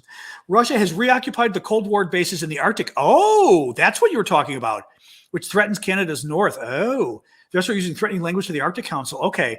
I knew they were moving in there or taking something. As I said, I want to say this was unless it was a bigger story a few months ago, or I just happened to read it a few months ago. But yeah, that's, it now, especially in retrospect, looking at Ukraine and then looking at what you just said, we are dealing with a Putin who wants to rebuild greater Russia. The joke is, right, make Russia great again, but he wants to make the USSR great again. It's funny because some of the people, the activists, the analysts were saying shortly after the war began that, we have now officially definitely moved away from the Cold War era into something else. And I kind of felt like we moved back into the Cold War era, where he's trying to reconstitute, he's trying to get the band back together, and he's trying to expand the territory again and grab everybody back in, So, yeah, no, but it's interesting in context of him going outside his borders, being more bellicose. That was something I watched. I believe she was the former deputy secretary general of NATO. I think that's who she was. And she's also on TV today. And she was saying her concern, she thinks that Putin is definitely saber rattling with all of his talk about nuclear war and World War III. Saber rattling simply means trying to scare people by rattling your saber, your sword. You go bang, bang, bang, bang, bang, and you scare people, right? It's called saber rattling in English. And it generally means making a lot of noise to scare people, but it doesn't mean all bark, maybe no dog. Or the cowboy expression is all hat? All hat, no cowboy, something like that, where basically the hat's really big and impressive, but underneath the hat, there's nothing. So, but she was saying that she thought Putin's language about the nuclear weapons and all the crazy talk about nukes that he keeps bringing up is really disconcerting because even, over the years working with Russia, that's not the kind of language they would use. And it's not the kind of language that sane leaders would use. So she was actually very worried about that. So yeah, he's trying to reconstitute things clearly. Yep, scrolling down. I may have finally gotten all the questions. I did. I got all your questions. Not all your questions. We'll keep doing questions, but we'll go for, I can go for another 5 minutes at least. We've been over an hour now. I usually like to go about an hour. Oh, here we go. Yep. Oh, there is. Right. All bark, no bite. You guys got the questions right. And the other one, actually, Adam and a couple others got it. The other expression is all hat, no cattle. There you go. That's a nice one. So like the cattle being the cows and stuff that the farmers have, that he's all hat, but underneath it, he doesn't own anything. He doesn't have any wealth. He doesn't have anything. Sasha is in her bed. Somebody asked here, Tiffany. Sasha is in her bed underneath my work desk about 8 feet that away. So I'm letting her. Yesterday at the end of I'm not going to stay an hour again. We did that yesterday afterwards, but we sort of have in French, we say pouce café, our after hours chat that we just hung out and chatted about everything that wasn't scary politics. I'll do it for a little bit tonight. It's not going to be an hour, but we'll do it and maybe if Sasha wakes up at the end of last night, literally I was about to sign off and she got up. So I was able to bring her up and show her to you guys. Well, isn't that the question? God, I love that I can highlight the questions. Now, Instagram folks, I'm sorry. Come to YouTube and you can see even the questions I'm posting too. My screen name on YouTube is John Aravosis DC. So just do a search for John Aravosis DC, one word. on YouTube, and you'll be able to see the questions as well. If they blow up, so Vivi, that's a fascinating name. If they blow up a nuclear plant, will NATO intervene? And will the countries around be affected by it? Countries around be affected? Sure. It depends how bad it is. It depends what happens. I think the thinking is Chernobyl, right? So Chernobyl melted down, and that definitely affected the other countries. I remember that spread across Europe. The question becomes what actually happens if they blow it up. Or, okay, A, they blow it up, or B, they cut off the power. So Chernobyl, the power keeps getting cut off. What actually does that do? Do the fuel rods blow up or something or not, right? We don't really know. Zaporizhia, the other one they've really been playing games with. There was a really interesting article from National Public Radio, NPR, we say in the States, which is our public radio channel here in the States, NPR. Google it. They did an analysis with some experts of the video showing the Russian attack on Zaporizhia, which is the second nuclear attack, a nuclear plant they were going after, and showing that it was far more dangerous than anybody thought. They were firing at the plant. Shells hit very close to the plant. That could have literally caused a nuclear meltdown. So the question becomes how bad it is as to how far it will spread. It'll certainly damage Ukraine. It could, depending which way the wind is blowing and where it is. Ukraine, like I said, has at least 4, if you don't count Chernobyl, I think they have like 4 nuclear plants. And from what I saw on the map, they seem to be sort of equidistant, like a square. So it depends. Are they closer to Romania? Romania and Hungary or Slovakia? Are they closer to Russia? Although, guess what else is closer to Russia? Turkey. So could it drift into NATO there? Very scary stuff as to what happens with that. So, what will NATO do? I got to tell you, I'm a bit worried about this because my argument has been, and maybe I approach this as a lawyer, but we like to get very logical about things. And I'll say the same argument I made at the beginning of our talk here. If your premise, and this is the premise from the White House, and we are hearing from NATO, sip of water. If your working premise is we cannot afford a shooting war with Putin because it will be World War III, and in American English, at least, when we say World War III, we mean the end of the world. World War III is a euphemism for the end of the world. So if a shooting war with Russia means the end of the world, it means there's nothing Russia can do that would get us into a shooting war, because clearly the answer isn't to end the world, right? I worry about our NATO commitments because I don't care what Article 5 says. Article 5 of the NATO Charter says if a NATO country is attacked, we will come and defend that country. Well, really? I mean, everyone keeps telling me, oh, Article 5, you haven't read. Of course we have to defend them. Yeah, we have to. Will we? I mean, think about it. If Estonia gets attacked, the Baltic states are very worried. Latvia, Lithuania, Estonia in the north. If Poland gets attacked and let's say Putin takes 5 miles, a corner of Poland, takes 5 miles of Poland. Are we going to go to nuclear war? And again, the premise here, are we going to go to nuclear war and end all life, 7 billion people killed for 5 miles of Poland? I doubt it. I mean, the problem with the logic we're using right now about Putin is there's literally nothing Putin can do that would require us to respond, because if we respond, it's the end of the world. So that's my concern, and that's my concern with these nuclear things. Well, yes, blowing up a nuclear plant would be bad. Radiation coming over NATO countries would be bad. Killing NATO member citizens would be bad. Giving them cancer would be bad. But is it worth killing 7 billion people in World War III? Of course not. I don't agree, but I'm telling you that's the argument. I am very concerned that our leaders are not only being too nice to Putin and telegraphing to Putin, appeasing him, and telling him, do whatever the hell you want inside Ukraine. We're not going to touch you other than sanctions.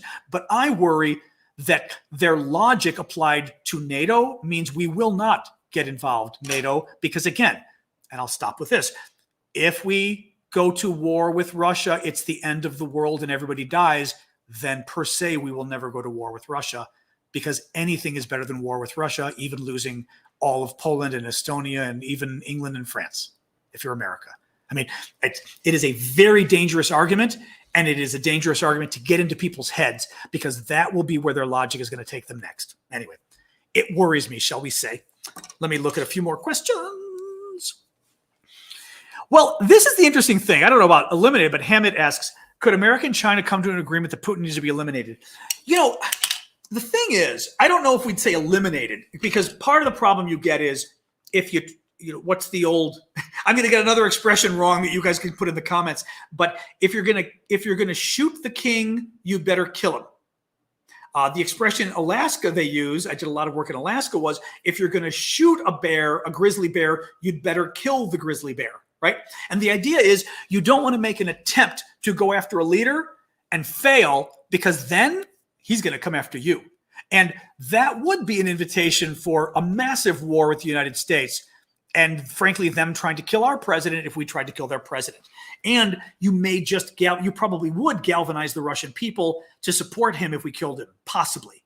I would say, to twist your question another way, is there any way that we could get China on our side for the sanctions is what I wish we could have done. Now, I guarantee you Biden and his people probably tried that. You know, they probably asked China, what do you want? China probably said Taiwan, and we said, no, we're not giving you Taiwan. That would be my guess. But I think they would have tried, and it would have been amazing if China came on board. Would have been amazing. And actually, even scarier, but I'm not going to suggest this because we don't want more war, because you never know what happens.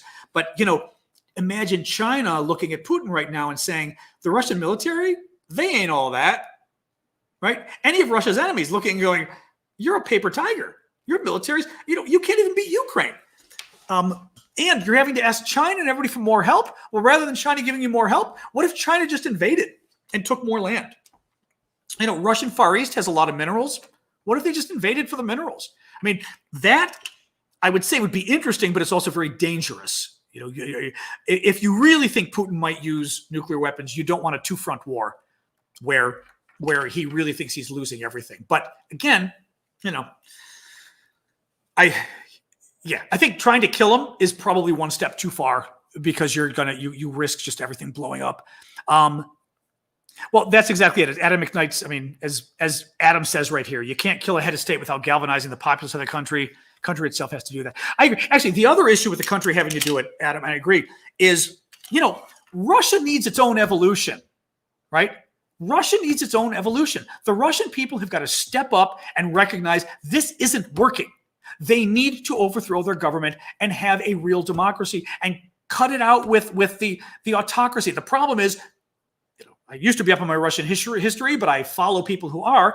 Russia has gone back hundreds of years with having these, you know, strong arm, strong hand governments, and they've got to stop doing that. But to do it, you need a true revolution amongst the Russian people, and you know. And I say the reason you need it is because anybody from the outside can try to impose it. But I don't think you can impose democracy, equal rights, whatever it is, capitalism, whatever you want to call it, unless people have risen up to defend it, because then they have a vested interest. You know, the people have spoken, and hopefully the military is more afraid of stepping in because the people themselves had a revolution. You know, so the people themselves become a power counterpoint to the military invading democracy, things like that. So I've always believed, you know, Eastern Europe was great. I mean, Eastern Europe's still having hiccups, right? But at least Eastern Europe had revolutions to pull itself out of the Warsaw Pact and the Soviet Pact. They weren't just, you know, we didn't even liberate them, really. I mean, they liberated themselves, and they threw out their leaders. They got rid of their leaders. That I think is the step, you know, the step in the right. Exactly. I mean, exactly, Adam. We'll have to have longer discussions another day, Adam. But yeah, democracy can't be forced; it has to be desired, exactly, and to defend it as well. Yeah, that's what I was going to. I was going to exactly what Daniel said. Yep, Russia's been trapped with autocracy and brutality for centuries. That's a funny question. Marvelous Miss Kelly. I always love the names people use. Do you think Kim Jong, or is it Kim Jong Un? Yep, we'll try to help Putin.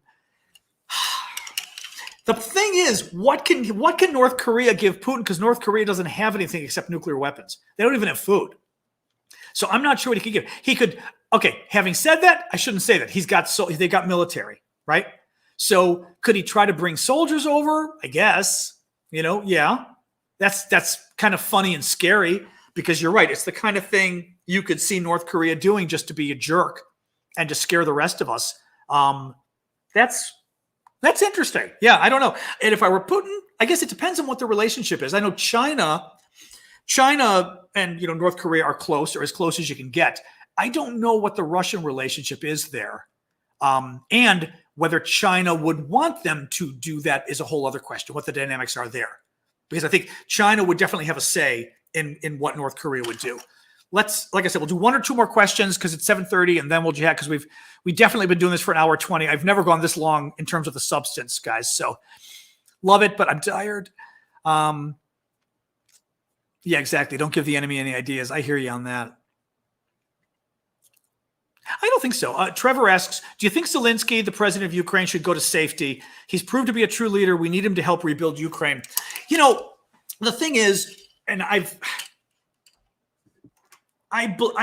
believe that any country is bigger than one man or woman. So I don't, generally speaking, wartime's different. I don't generally like, the iography. It's a great word, Hagio. Iography comes from the Greek aios, which I believe, we use it to mean like saint or whatever, like SAINT, but it means holy, deifying, making somebody a god in essence.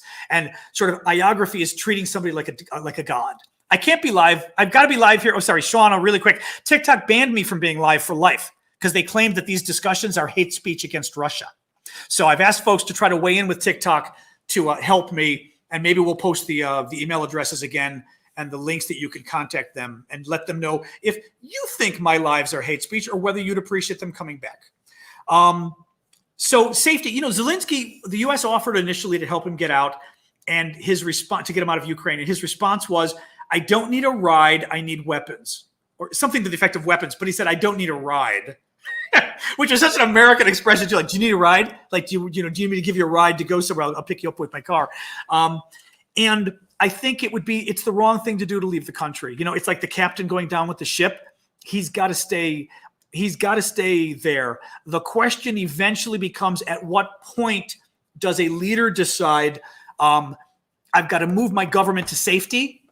If the Russians are coming down the block, do you try to move the government? You move the government to another city or something? I mean, I don't know. That is a question maybe for wartime leaders and historians to tell you whether at that point it's better to stay alive than to get captured. But up until then, look at what he's doing for the morale of the Ukrainians by staying there and doing his daily videos. Oh, Sasha's up. And if you heard that, she went into the other room. I'll see when she comes. Normally, I try to get her when she comes by and she gets ticked. She's learned. She doesn't like getting picked up. But right now he needs to be there. He's doing incredible for their morale. And I would say I will do one more question after this, and that's it. And then we'll just sit and talk. He is doing a great job for the world's morale too, right? A part of the reason the world has been rallying around and defending Ukraine is because of just, the farmers, the stories, the videos, like we said, of these women and everybody standing up to the Russians, just the courage these guys are showing. And then the horror stories, like that poor woman dying and losing her baby, right? But you've also got Zelensky. We are seeing a leader that we all like. It's funny, I got chills telling you all this. A leader that we like, somebody that, okay, I'll put that up. Okay, hold on a second. I put that up so I didn't forget from our moderator. Michael's asking. See, this is what happens. I warn you. I get tired and then I start to slip from what I was talking about. Zelensky, yeah. So no, I mean, he's been an inspiration to us too, and that has helped keep us to be better allies. He is going to be he spoke to the British House of Commons, I believe, last week by Zoom. He spoke to the U.S. Congress 2 weeks ago. Stella, thank you for that. I appreciate it. And he's speaking to the U.S. Congress again this week, begging them for help. Those appearances help. Even though politicians are crafty little bastards, and they a lot of them are corrupt and they want money and everything, they're still human beings. And that human touch, them seeing a leader they like and trust and say, that guy's got it, that guy knows what he's doing, that makes them more likely to help him. And in a democracy, it matters when you've got members of parliament, members of Congress speaking out and saying, we've got to help this guy. So I think unfortunately he's got to stay there. And, that's the that's how you be a true leader, you know? Oops. I'm seeing. Oh, okay, you know what? Perfect. She wants to go out real quick. I'll let her go out. And then when she comes, Sasha, and then when she comes back in, I'm going to capture her and show her to you all. All right. I'm going to answer this last question that Be Kind brought up from Michael. Random question, but would any countries in South America ever get involved if it becomes a larger war? I mean, okay, two questions. Would we want them to? Sure. You look at George Bush's, thanks, Kat. You look at what George Bush did with the first, I did thank Stella, yeah. What he did with the first war in Iraq, the good war in Iraq, right? The one that was valid. Oh, right, you want to come here? Come here, don't worry. Oh, come on. She saw she saw that I was going to pick her up. She didn't even want to come in because she saw that I was going to pick her up. This is Sasha, everybody. My Yorkie Bijan. See, you're all right. Yeah, you're all right. Let's see. Mwah, mwah, mwah. She wants to get down. All right. That was funny. Literally, I opened the door and went to get her, and she backed outside again. She hates getting picked up. Okay, we would want South American help, yes, because it helps to have. I desperately need a haircut. Oh my God. You want the international community. George Bush called it the coalition of the willing. I want to say he had 91 countries that got together for the first Iraq war, as I call it, the good Iraq war, when we were liberating Kuwait. And it helped internationally to have that many countries involved. And also, the manpower helps. It's extra men and women helping. It's extra armaments helping. And I think it helps the world get more involved when they see it's all of us together. And it's not just, that was just America versus Russia or whomever, right? The question becomes, if they want to get involved, would Venezuela side with Russia? Maybe. Would any of the countries side with us? I guess part of the question becomes how much they fear Russia. Oh, yeah, see, I always love when she does this. So in the background, wait. We had Sasha, who was sort of playing a game by her bed back there. Oop, where is it? Back here. There she is.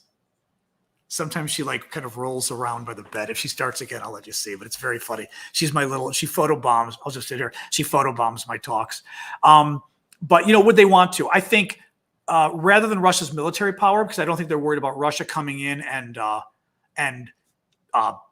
bombing them in Mexico or bombing them in Argentina, the bigger question becomes economically and what economic ties they've got, if any, with Russia, and whether Russia can cause them pain in that way. Russia just doesn't have much. They've got oil and gas. So the question is, are they getting a lot of energy from Russia? Otherwise, caviar, vodka, and diamonds? I mean, come on, right? Everybody makes good vodka nowadays. Russian caviar, yeah, it's nice, but you know what? I buy fake caviar. I've eaten the fake stuff too. Doesn't matter to me. I don't think there's not a big market that's worrying about losing their $200 jars of caviar. So the question becomes, is it to their benefit? And part of it is going to be what the U.S. gives them. I guarantee you, I don't remember the details, but I guarantee you with the first Gulf War that we probably offered something to each country. I bet, or the country said, look, we're not asking you for anything now, George Bush, but we're going to come to you later, and we'd like you to work a deal with us. And Bush probably said, sure. Here's going goofy again. And Bush probably said, sure. So yes, I could see some of them getting involved. If it depends what the relationship would Mexico do it? Costa Rica, Panama. I'm trying to think which countries. Brazil wouldn't, I think. Argentina, Chile. Anyway, who knows? But that would be a fascinating question for Latin America. Cuba would not be joining us. They would be backing Russia. All right, guys, I'm going to stop at the substance. I gave you an hour and a half. I have never done an hour and a half of substance on these things.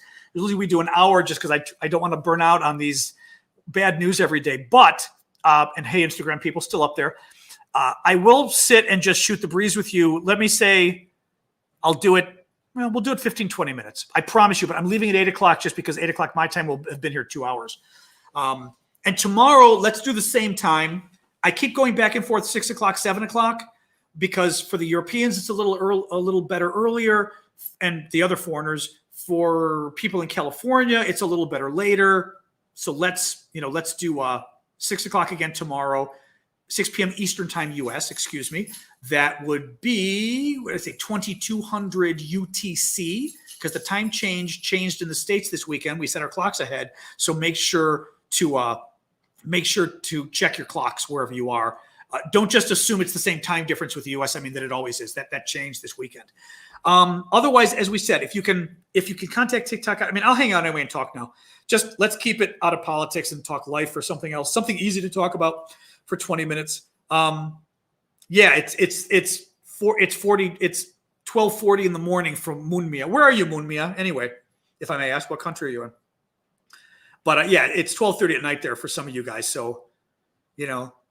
Next live here is tomorrow night at 6 p.m. Eastern, and maybe even tomorrow if you're in New Zealand. I don't know how that works.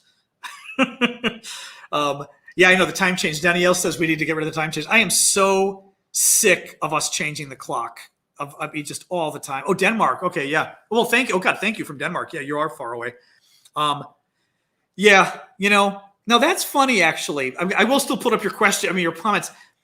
You like it, but fewer trolls and fewer idiots. It's interesting. I mean, what I worry about eventually is the crazies discovering us here. I mean, I find when I post videos overall on TikTok, you get all sorts of Looney Tunes people there. But I think they haven't discovered us yet, which is good. But yeah, TikTok. Well, the thing is, TikTok's a couple things. Everyone potentially sees your video, right? So if we're live, we've got just random people coming in left and right. Usually, though, when you're dealing with an issue like Ukraine, most random people are still on your side. There's only like 5 countries in the world supporting Russia. The problem becomes the trolls, as we call them, the people who either are agitators, who just want to sow chaos because they're nasty people, or like the far right, maybe, or people who are working for Russia.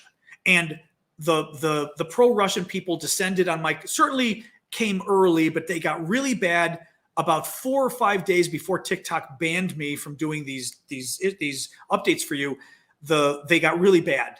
Was she yawning? Okay, now she's laying down. I'm looking at her. She is. Sasha's that's really funny. I'm sorry. I'm laughing because of what Tara said, but she's right. The dog kind of looked at me and now she's laying down looking, and you are exactly right. She's 12 years old. That is my dog's, where is she? There she is. That is my dog's look when she's kind of, I would say forlorn. It's a great old word in English, but kind of like, Oh, and now I guarantee you she's got her BALL. That's what that is. Oh, wait. Oh, she's getting a little water first. Oh, I may have to go. All right. 1 second. I've got to give her a little bit of water, which I'm willing to do because now we're chatting. 1 second, folks. All right. A little more water. All right. You're going to interrupt me in the middle of my chat here. Ugh. But, so what were we saying here? Yeah. Anyway, that's her little, that's Sasha's funny little.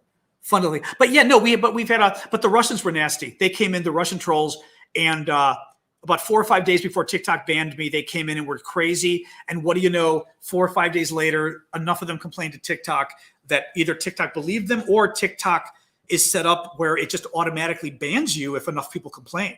But it's bad. They shouldn't allow that stuff.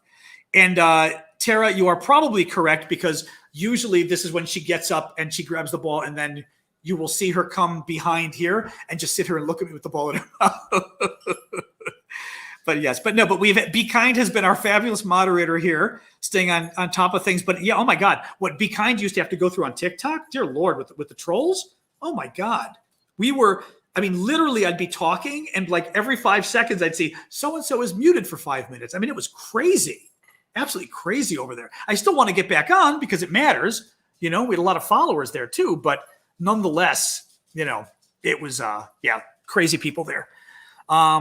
Thank you. I appreciate that. That is very sweet of you, Kiara. I very much appreciate it. It can't hurt. Like I said, some of the other people have gotten back on. Here we go. Oh no, I thought she was going to get the ball. I was waiting to see. Oh, could you hear her? Sash, what are you doing? That was her whining. That was her. Oh, wait, is it? Oh, 1 second here. All right. Oh, God. Yeah. That whine. That was the. Oh, yeah. That was the squeaky toy was under. There you go. The squeaky toy was under the couch. I know my dog's whine. That was her frustrated whine, which meant my toy is under the couch. I did not say B, did I? I did not. Did I say the word? Oh, I said ball, you mean. Yeah. I think you meant the other B word. I was like, I didn't say that. Yeah. No, she's funny. Oh God. She did hear me. You can't see because she's behind now, the thing, but she's behind there. She ran into my bedroom, got the BALL, and is now staring at me. Oh God. Sasha, in a minute. Come here. I can't look at her. I feel too guilty. Oh my God. You know, I had thought, Laura, I thought of doing that. Laura says I should set up an alternate account on TikTok. I thought of doing it, but I was like, you know, they blocked one of my lives a week before and they just turned it off. And I didn't know what the hell was going on. Some of you told me, you said, I think they censored you. They kicked you. I said, get out of here. Well, then I tried to come back in. They did it again. And finally it worked. I never even got a warning from TikTok. I simply, when I went to check, because TikTok will save the live videos for you, but they won't post them. So you can download them. So I went to just look at the videos and I saw this video has been deleted because it violates our community guidelines. And I thought, what the hell is that talking about? Well, then a week later, out of nowhere, in the middle of my Q&A with you guys like this, it shuts down and I see a notice pop up. You have been banned permanently from doing lives for abusive behavior or something. And I was like, what? So, you know, I thought of getting an alternative account, but first of all, they're going to do the same BS to me there. They're just gonna cut off. The lives are what they really seem to be worried about. They don't freak out at the videos. Some of the videos they've taken down, but they really freak out about the lives. And again, I mean, hell, my videos are much more harsh on the Russians than the lives, even, I would argue.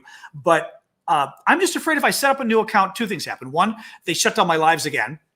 Two, I'm not sure I want to start from zero and start doing it again. I've got 360,000 followers. Like every time I'm going to start doing this from scratch. I will also say, even getting back on the lives, I'm a little worried because TikTok is famous for taking people down. They will just kill accounts for no reason. And, you know, do I want to build up to 1 million or 2 million followers on there when they do this? I mean, it's more people, which I like. You know, the money wasn't bad either. I mean, because, you know, as far as your guys' donations, although frankly, you've been donating here too, which has been helping. But that was kind of nice. But I just, you know, I don't know. I just don't. What I worry about is setting up an alternate account allows them to go, aha, you've circumvented our ban. Now we're going to ban you entirely. I feel like that's what's going to happen next with them. So I'd rather get them to fix it. You know, or Aaron does. Why does Aaron have a couple different accounts? Have they done this to him too? I guess so. Have they banned him repeatedly or what? Because also, if I set up the other account, I would just use it for the lives, which I could. I still worry, like I said, if I post on the first account and say, hey, I'm having my live at the other account, whether they'd freak out or so. I just don't know.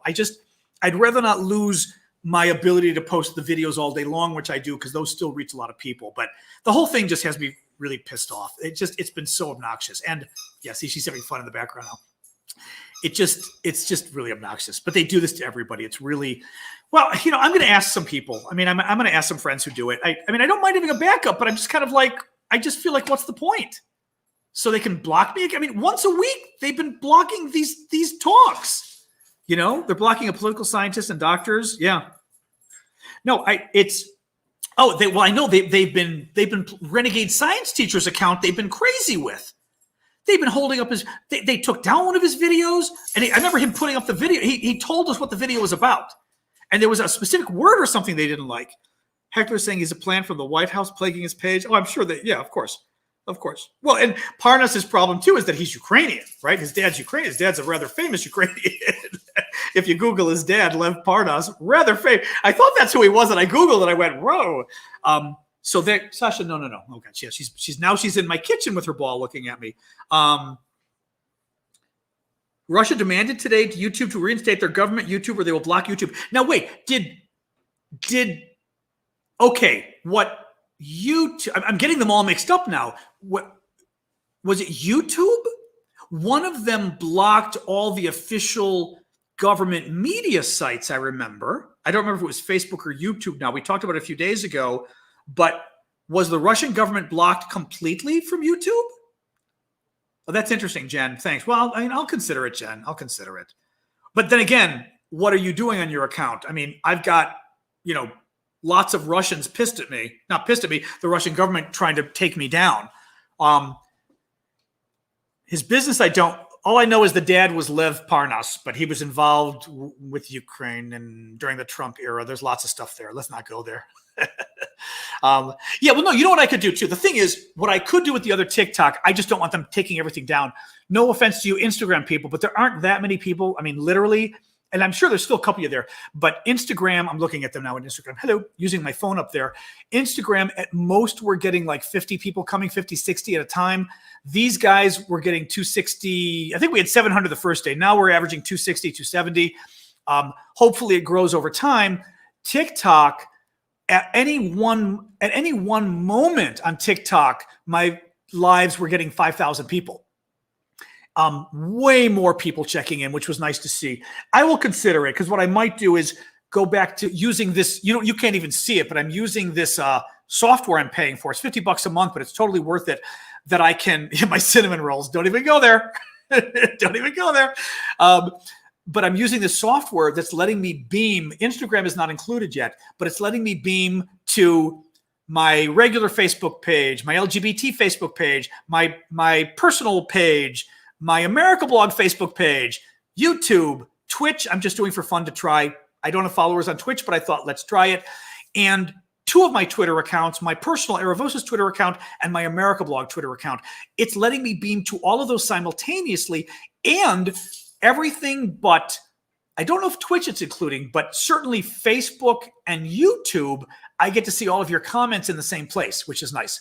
So I've got all the comments coming to me, and even when you give gifts or you have questions, it shows me the gifts in here too on a totally other. Anyway, it's been amazing using this software, so I've been very happy about that.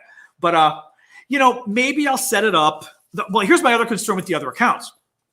This is also kind of funny. TikTok was so worried about banning me for hate speech, but for 8 months now, there have been probably 10 accounts that stole my name and just changed like one letter to try to trick you guys into thinking it's me. This is the reason I don't allow my videos to be downloaded on TikTok, because I know, Sasha, stop. Come on. Later. Just wait. She's still sitting in the kitchen. It's been 5 minutes. She's still standing. She's standing in the kitchen. Now she dropped the ball. She was looking at me with the ball in her mouth, whining. So you're bad people. You're ruining my family here.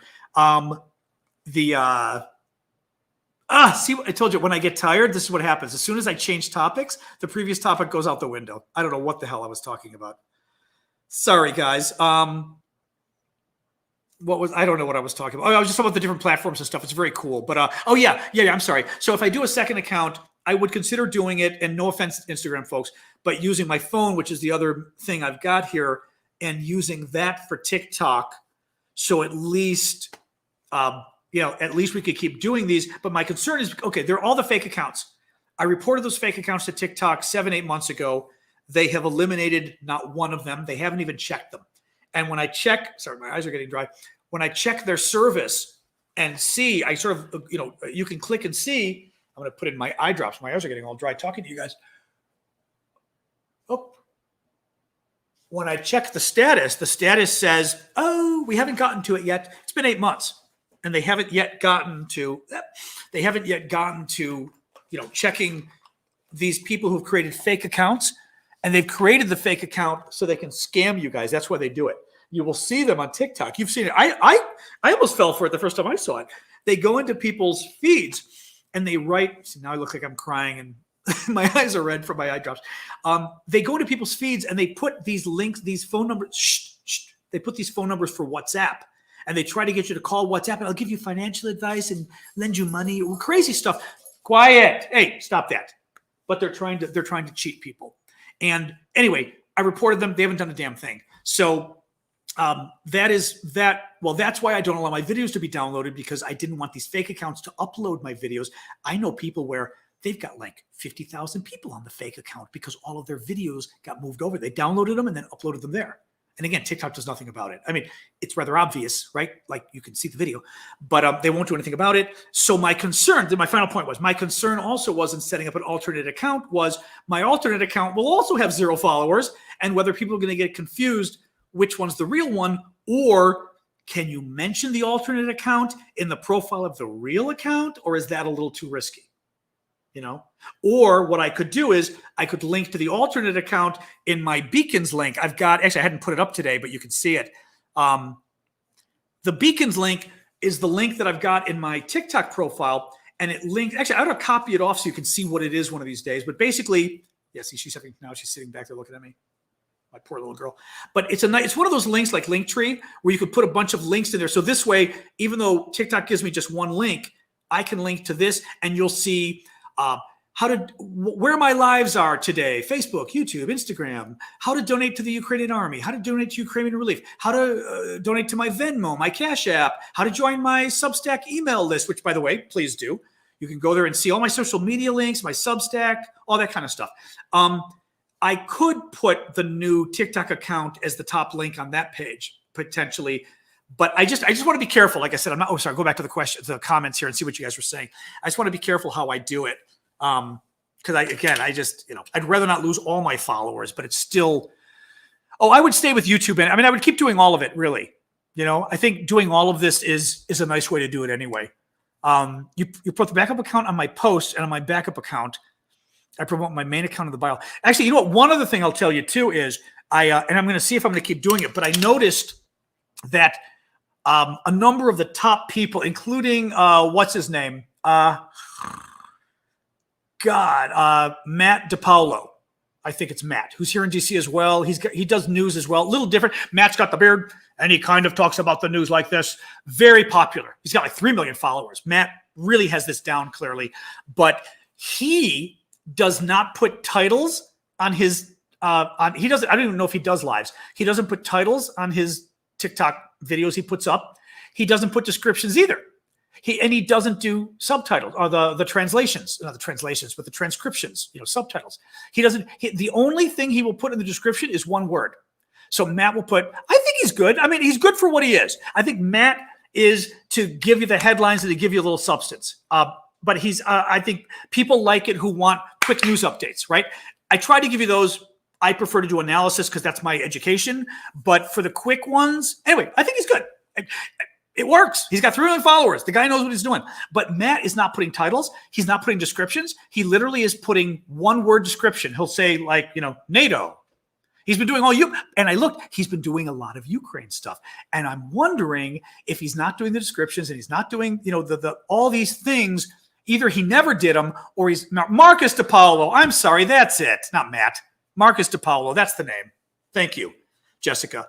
I wonder whether he's doing. All I know is he does that, and his stuff gets shared and followed and read more. So I'm doing it on a few of mine just to see on TikTok. You'll see the last couple of videos I didn't put descriptions or anything because I'm wondering if the way TikTok's computer works, it will share things more. And as Jen just said, the hashtags. I've been trying to use the hashtags Russia, Ukraine. I've been putting titles about Russia, Ukraine. I've been putting subtitles. And I wonder if that isn't either getting me in trouble with TikTok or at least making it easier for the Russians to find me. Because let's face it, I don't ever look for videos on TikTok by searching. I literally scroll and see what TikTok's giving me or people I already follow. Oh, that's right. I've got to write down the people I follow. One of these times we'll do that. I keep forgetting that on TikTok. But I never search TikTok. I never search and say, find me videos about Ukraine. I don't do that. And when I did once, they were just goofy. So I wonder if the only people using the search function are the trolls, whether the Russians find it easier to know which accounts to go after by looking at what they're doing. So anyway, is she being, see, there she is now. Oh God. Oh, she heard me. Sash. She's peeking around the couch at me. Can you see? Wait, you can. Oh, wrong way. There she is. She's literally peeking. The thing is, she's peeking, and then she's literally like making a little like. I will play with you shortly. All right, guys. Maybe one more little issue we'll talk about and then go because it's 8:00 and I am getting tired. And the dog is beckoning, and I am owned by my dog. So let's face it. No, I don't think her ball's under her. She's literally peeking around the corner, pissed because she wants to play. That's what she's doing now. I know her. If it was under the couch, she'd be literally making a different noise, and she'd be scratching the hell out of my leather couch to get it. Oh no, she would be scratching the couch at this point. But yeah, no, she's. I don't know if I can. I'm trying to oops. No, I can't. It's weird. Oh, there we go. I would say it's the opposite. It's kind of hard to do the opposite lean here. Malcontent, I don't know. I'll have to see. Maybe one more thing here, guys, and then we'll go. Yeah, I'll let me see about setting up the alternate account. It just is like so freaking frustrating too. Because you know what, too? Like then if they turn on my account, I've got new people on the old account. It just, I wish they would just fix this because clearly it was something the trolls did. It's clearly what the freaking trolls did. But what do you do? I'm trying. We'll keep sending messages. Somebody told me, and I've been doing it. One of you recommended just every day, write them again and again. And every day I'm sending them a new message. So, we'll do that. Dinner. Well, I ate dinner. I was hungry. So I just had some chili. I did chili with very good, like the Cabot cheddar cheese. And I've rediscovered lately those oyster crackers that my dad used to love in soup. And I bought them for something. I don't know why, but they're really good in chili, which I love. Complaint. I'm reading this. Sorry, I was reading this from what is it? From Caddy Samantha, and I thought, you're complaining again. What did I do? What are you complaining about? You mean you're complaining to TikTok again? Thank you. I appreciate that. I thought you said, I'm about to complain again because you just did something. Sorry. Thank you. I appreciate that. I'm gonna. Oh, that's interesting. Yep. No. We are all owned by our dogs. All right. Don't give me the Nikki Proshin span. I appreciate you, but somebody was posting that nonstop yesterday. It was a little too much. So, all right. I appreciate you putting it up, but don't spam it, please. Oh no, that's interesting. Yeah. After you stopped using, Tara says, after I stopped using hashtags on TikTok, I stopped being reported.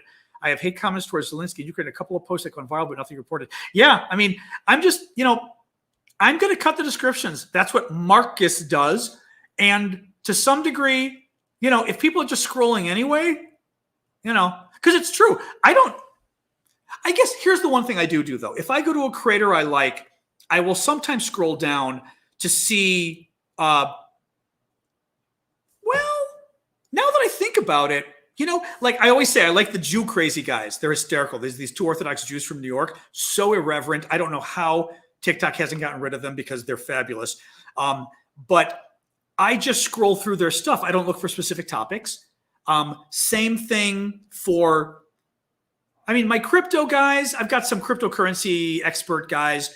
I will, that's not true too. I usually go to their newest, they put up 3 or 4 new videos a day. I usually go to the new videos and I check them out. You're right. I don't normally go and look and say, well, what does the title say first?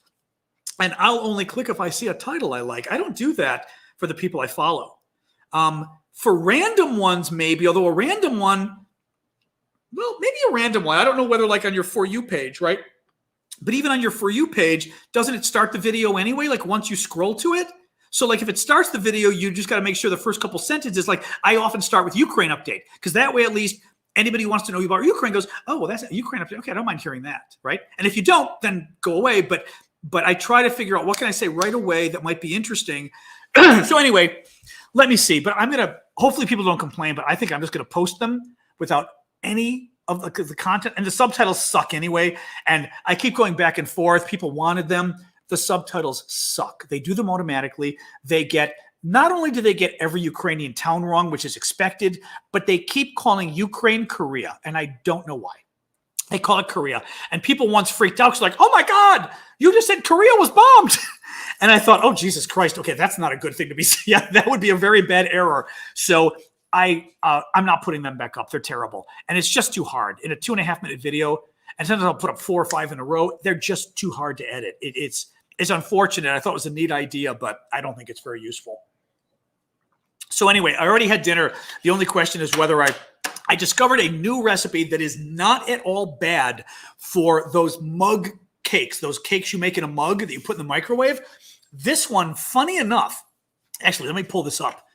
I'm going to pull this up and see if I can post this for you as a goodbye.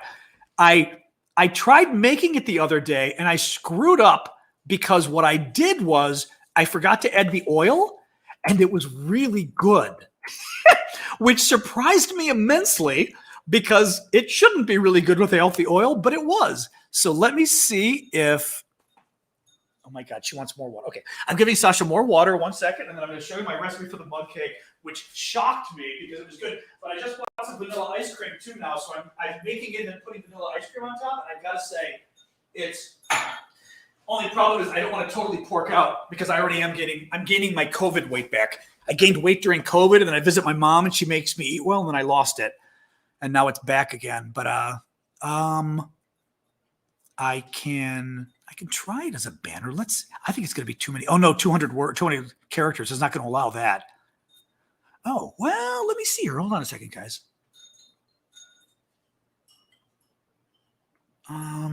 Yeah, let me. I'm trying to actually edit the recipe as I talk to you. No, I'm going to do it. Here we go. Bear with me. You're getting a chocolate recipe out of this.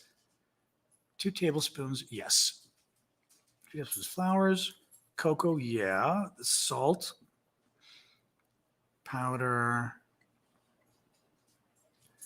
Yeah, it's not going to fit here.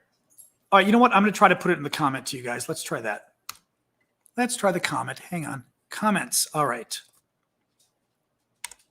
Ooh, that works. Ooh, that worked. Here, let me see. Oh, and then there we go. I can post it on the screen. Aha. Next one. There we go. Okay, that's what I do. So, ooh, did it cut? Okay, did it cut part of it off? All right, this is a mess. I'm making this bad. I'm going to try one more thing, guys. I'm going to make this work. Oh, no, it's not going to. All right, if they don't let me put pictures on the screen. All right, I'm going to have to figure this out another time because it's being. Well, let me try. I'm going to try. Wait, one more thing. Let me try this. I'm going to try 2 posts and see. There's one. Yep. You can see it in the comments. So that's sugar and then salt. What I mean by that is 3 pinches of salt. That worked. And then here we go. Cooking is very important to me. That's why I want to get this right for you because I love to cook. Now, let me do one last thing. I don't think I can put this in there. Anyway, I just did it twice. Put it in my links. Yeah, I'll figure some way to do this because yeah, it's not. Although actually, I just put it in the comments. You can at least see it there. Instagram folks, I apologize, and Facebook folks, but yeah, it's not. Let me put the picture, but at least you've got it there. Basically, I mix all the dry stuff together. Just mix it together well. I forgot to put the oil in, and it was fabulous without the oil. Which means this recipe, it used to be a tablespoon and a half of oil. Without the oil, you have cut out an incredible amount of fat. I mean, there's no, so then you get a lot of sugar, but that's it. It was delicious without the oil. So I'm not putting oil again next time. And you put it in the microwave. I put it for maybe 40 seconds in my microwave. I have a pretty powerful microwave. Hey, just wait, Sash. Pretty powerful microwave. But you want to see where it clearly is dry on the outside and maybe still looks a little wet in the center. And that means it won't be overcooked. I was shocked that when I forgot the oil last night, it was delicious. Now, mind you, I did have it with ice cream. So I don't know without ice cream what it'll be. Try it. But I did 3 pinches of salt, like I said. I added the baking powder only because I wanted to try to give it a little bit of rise because normally these recipes have eggs too. It's a pretty darn good recipe. And like I said, without oil, the sugar is the only problem. The baking chocolate's good for you. So I like vanilla. You don't have to use vanilla, but there you go. All right, guys, it's 8:07. I'm going to call it quits. Like I said, the recipe didn't quite work on the screen, but we tried. Banana muffin. I will. Let me figure out a better way to share the recipes. I'm not sure how to even do this. I wish I could post a picture in the comments. What I may have to do is take a video of my screen. We're in coffee talk time. That's right. Maybe take a video of my screen and I can share the video. Because for some reason, this program that I'm using, the software, doesn't let me share. It doesn't let me share videos. It will let me share my screen, but I'm worried, like even with this recipe, I don't want to share the entire screen because I'm worried like I'm going to screw it up and you're going to see all my emails and everything else. So yeah, no, I think I'll try to do a video of, or you know what, or I'll figure it out. But I'll figure out a way that does it so you guys can see it. All right, thanks guys. Thanks for joining. Instagram folks, thanks. I'm going to first sign off of Instagram. Appreciate you. Some of you stayed. Thank you. All right, bye Instagram people. Oops. Yep, some of the Instagram folks stayed, which was nice of them. And you guys, thank you too. We'll do tomorrow 6 o'clock as well, 6 o'clock Eastern time. Thank you. And thank you again for all the support, for all the stickers, for all the chat, and just for being here. I appreciate it. And, you know, I'll think about getting back onto, the TikTok lives over there. I do like having the people. I hate having 2 accounts and 3 accounts and 4 accounts. I feel like it just gets so complicated. So hopefully they let me back in. But anyway, we'll figure it out. All right. Thank you, everybody. Thank you. This is when I said you feel like it's like Greek goodbyes where I feel like I can't hang up because you all keep, it's like Romper Room or whatever, where everyone's saying goodbye. All right, guys, I'm going to end the broadcast. So thank you. I will just assume you said goodbye anyway. Yes, that's true. Be kind. The video is archived anyway, which is perfect. So all of you can go and watch it later. Okay. Thanks, guys. I'm signing off. See you tomorrow, 6 p.m.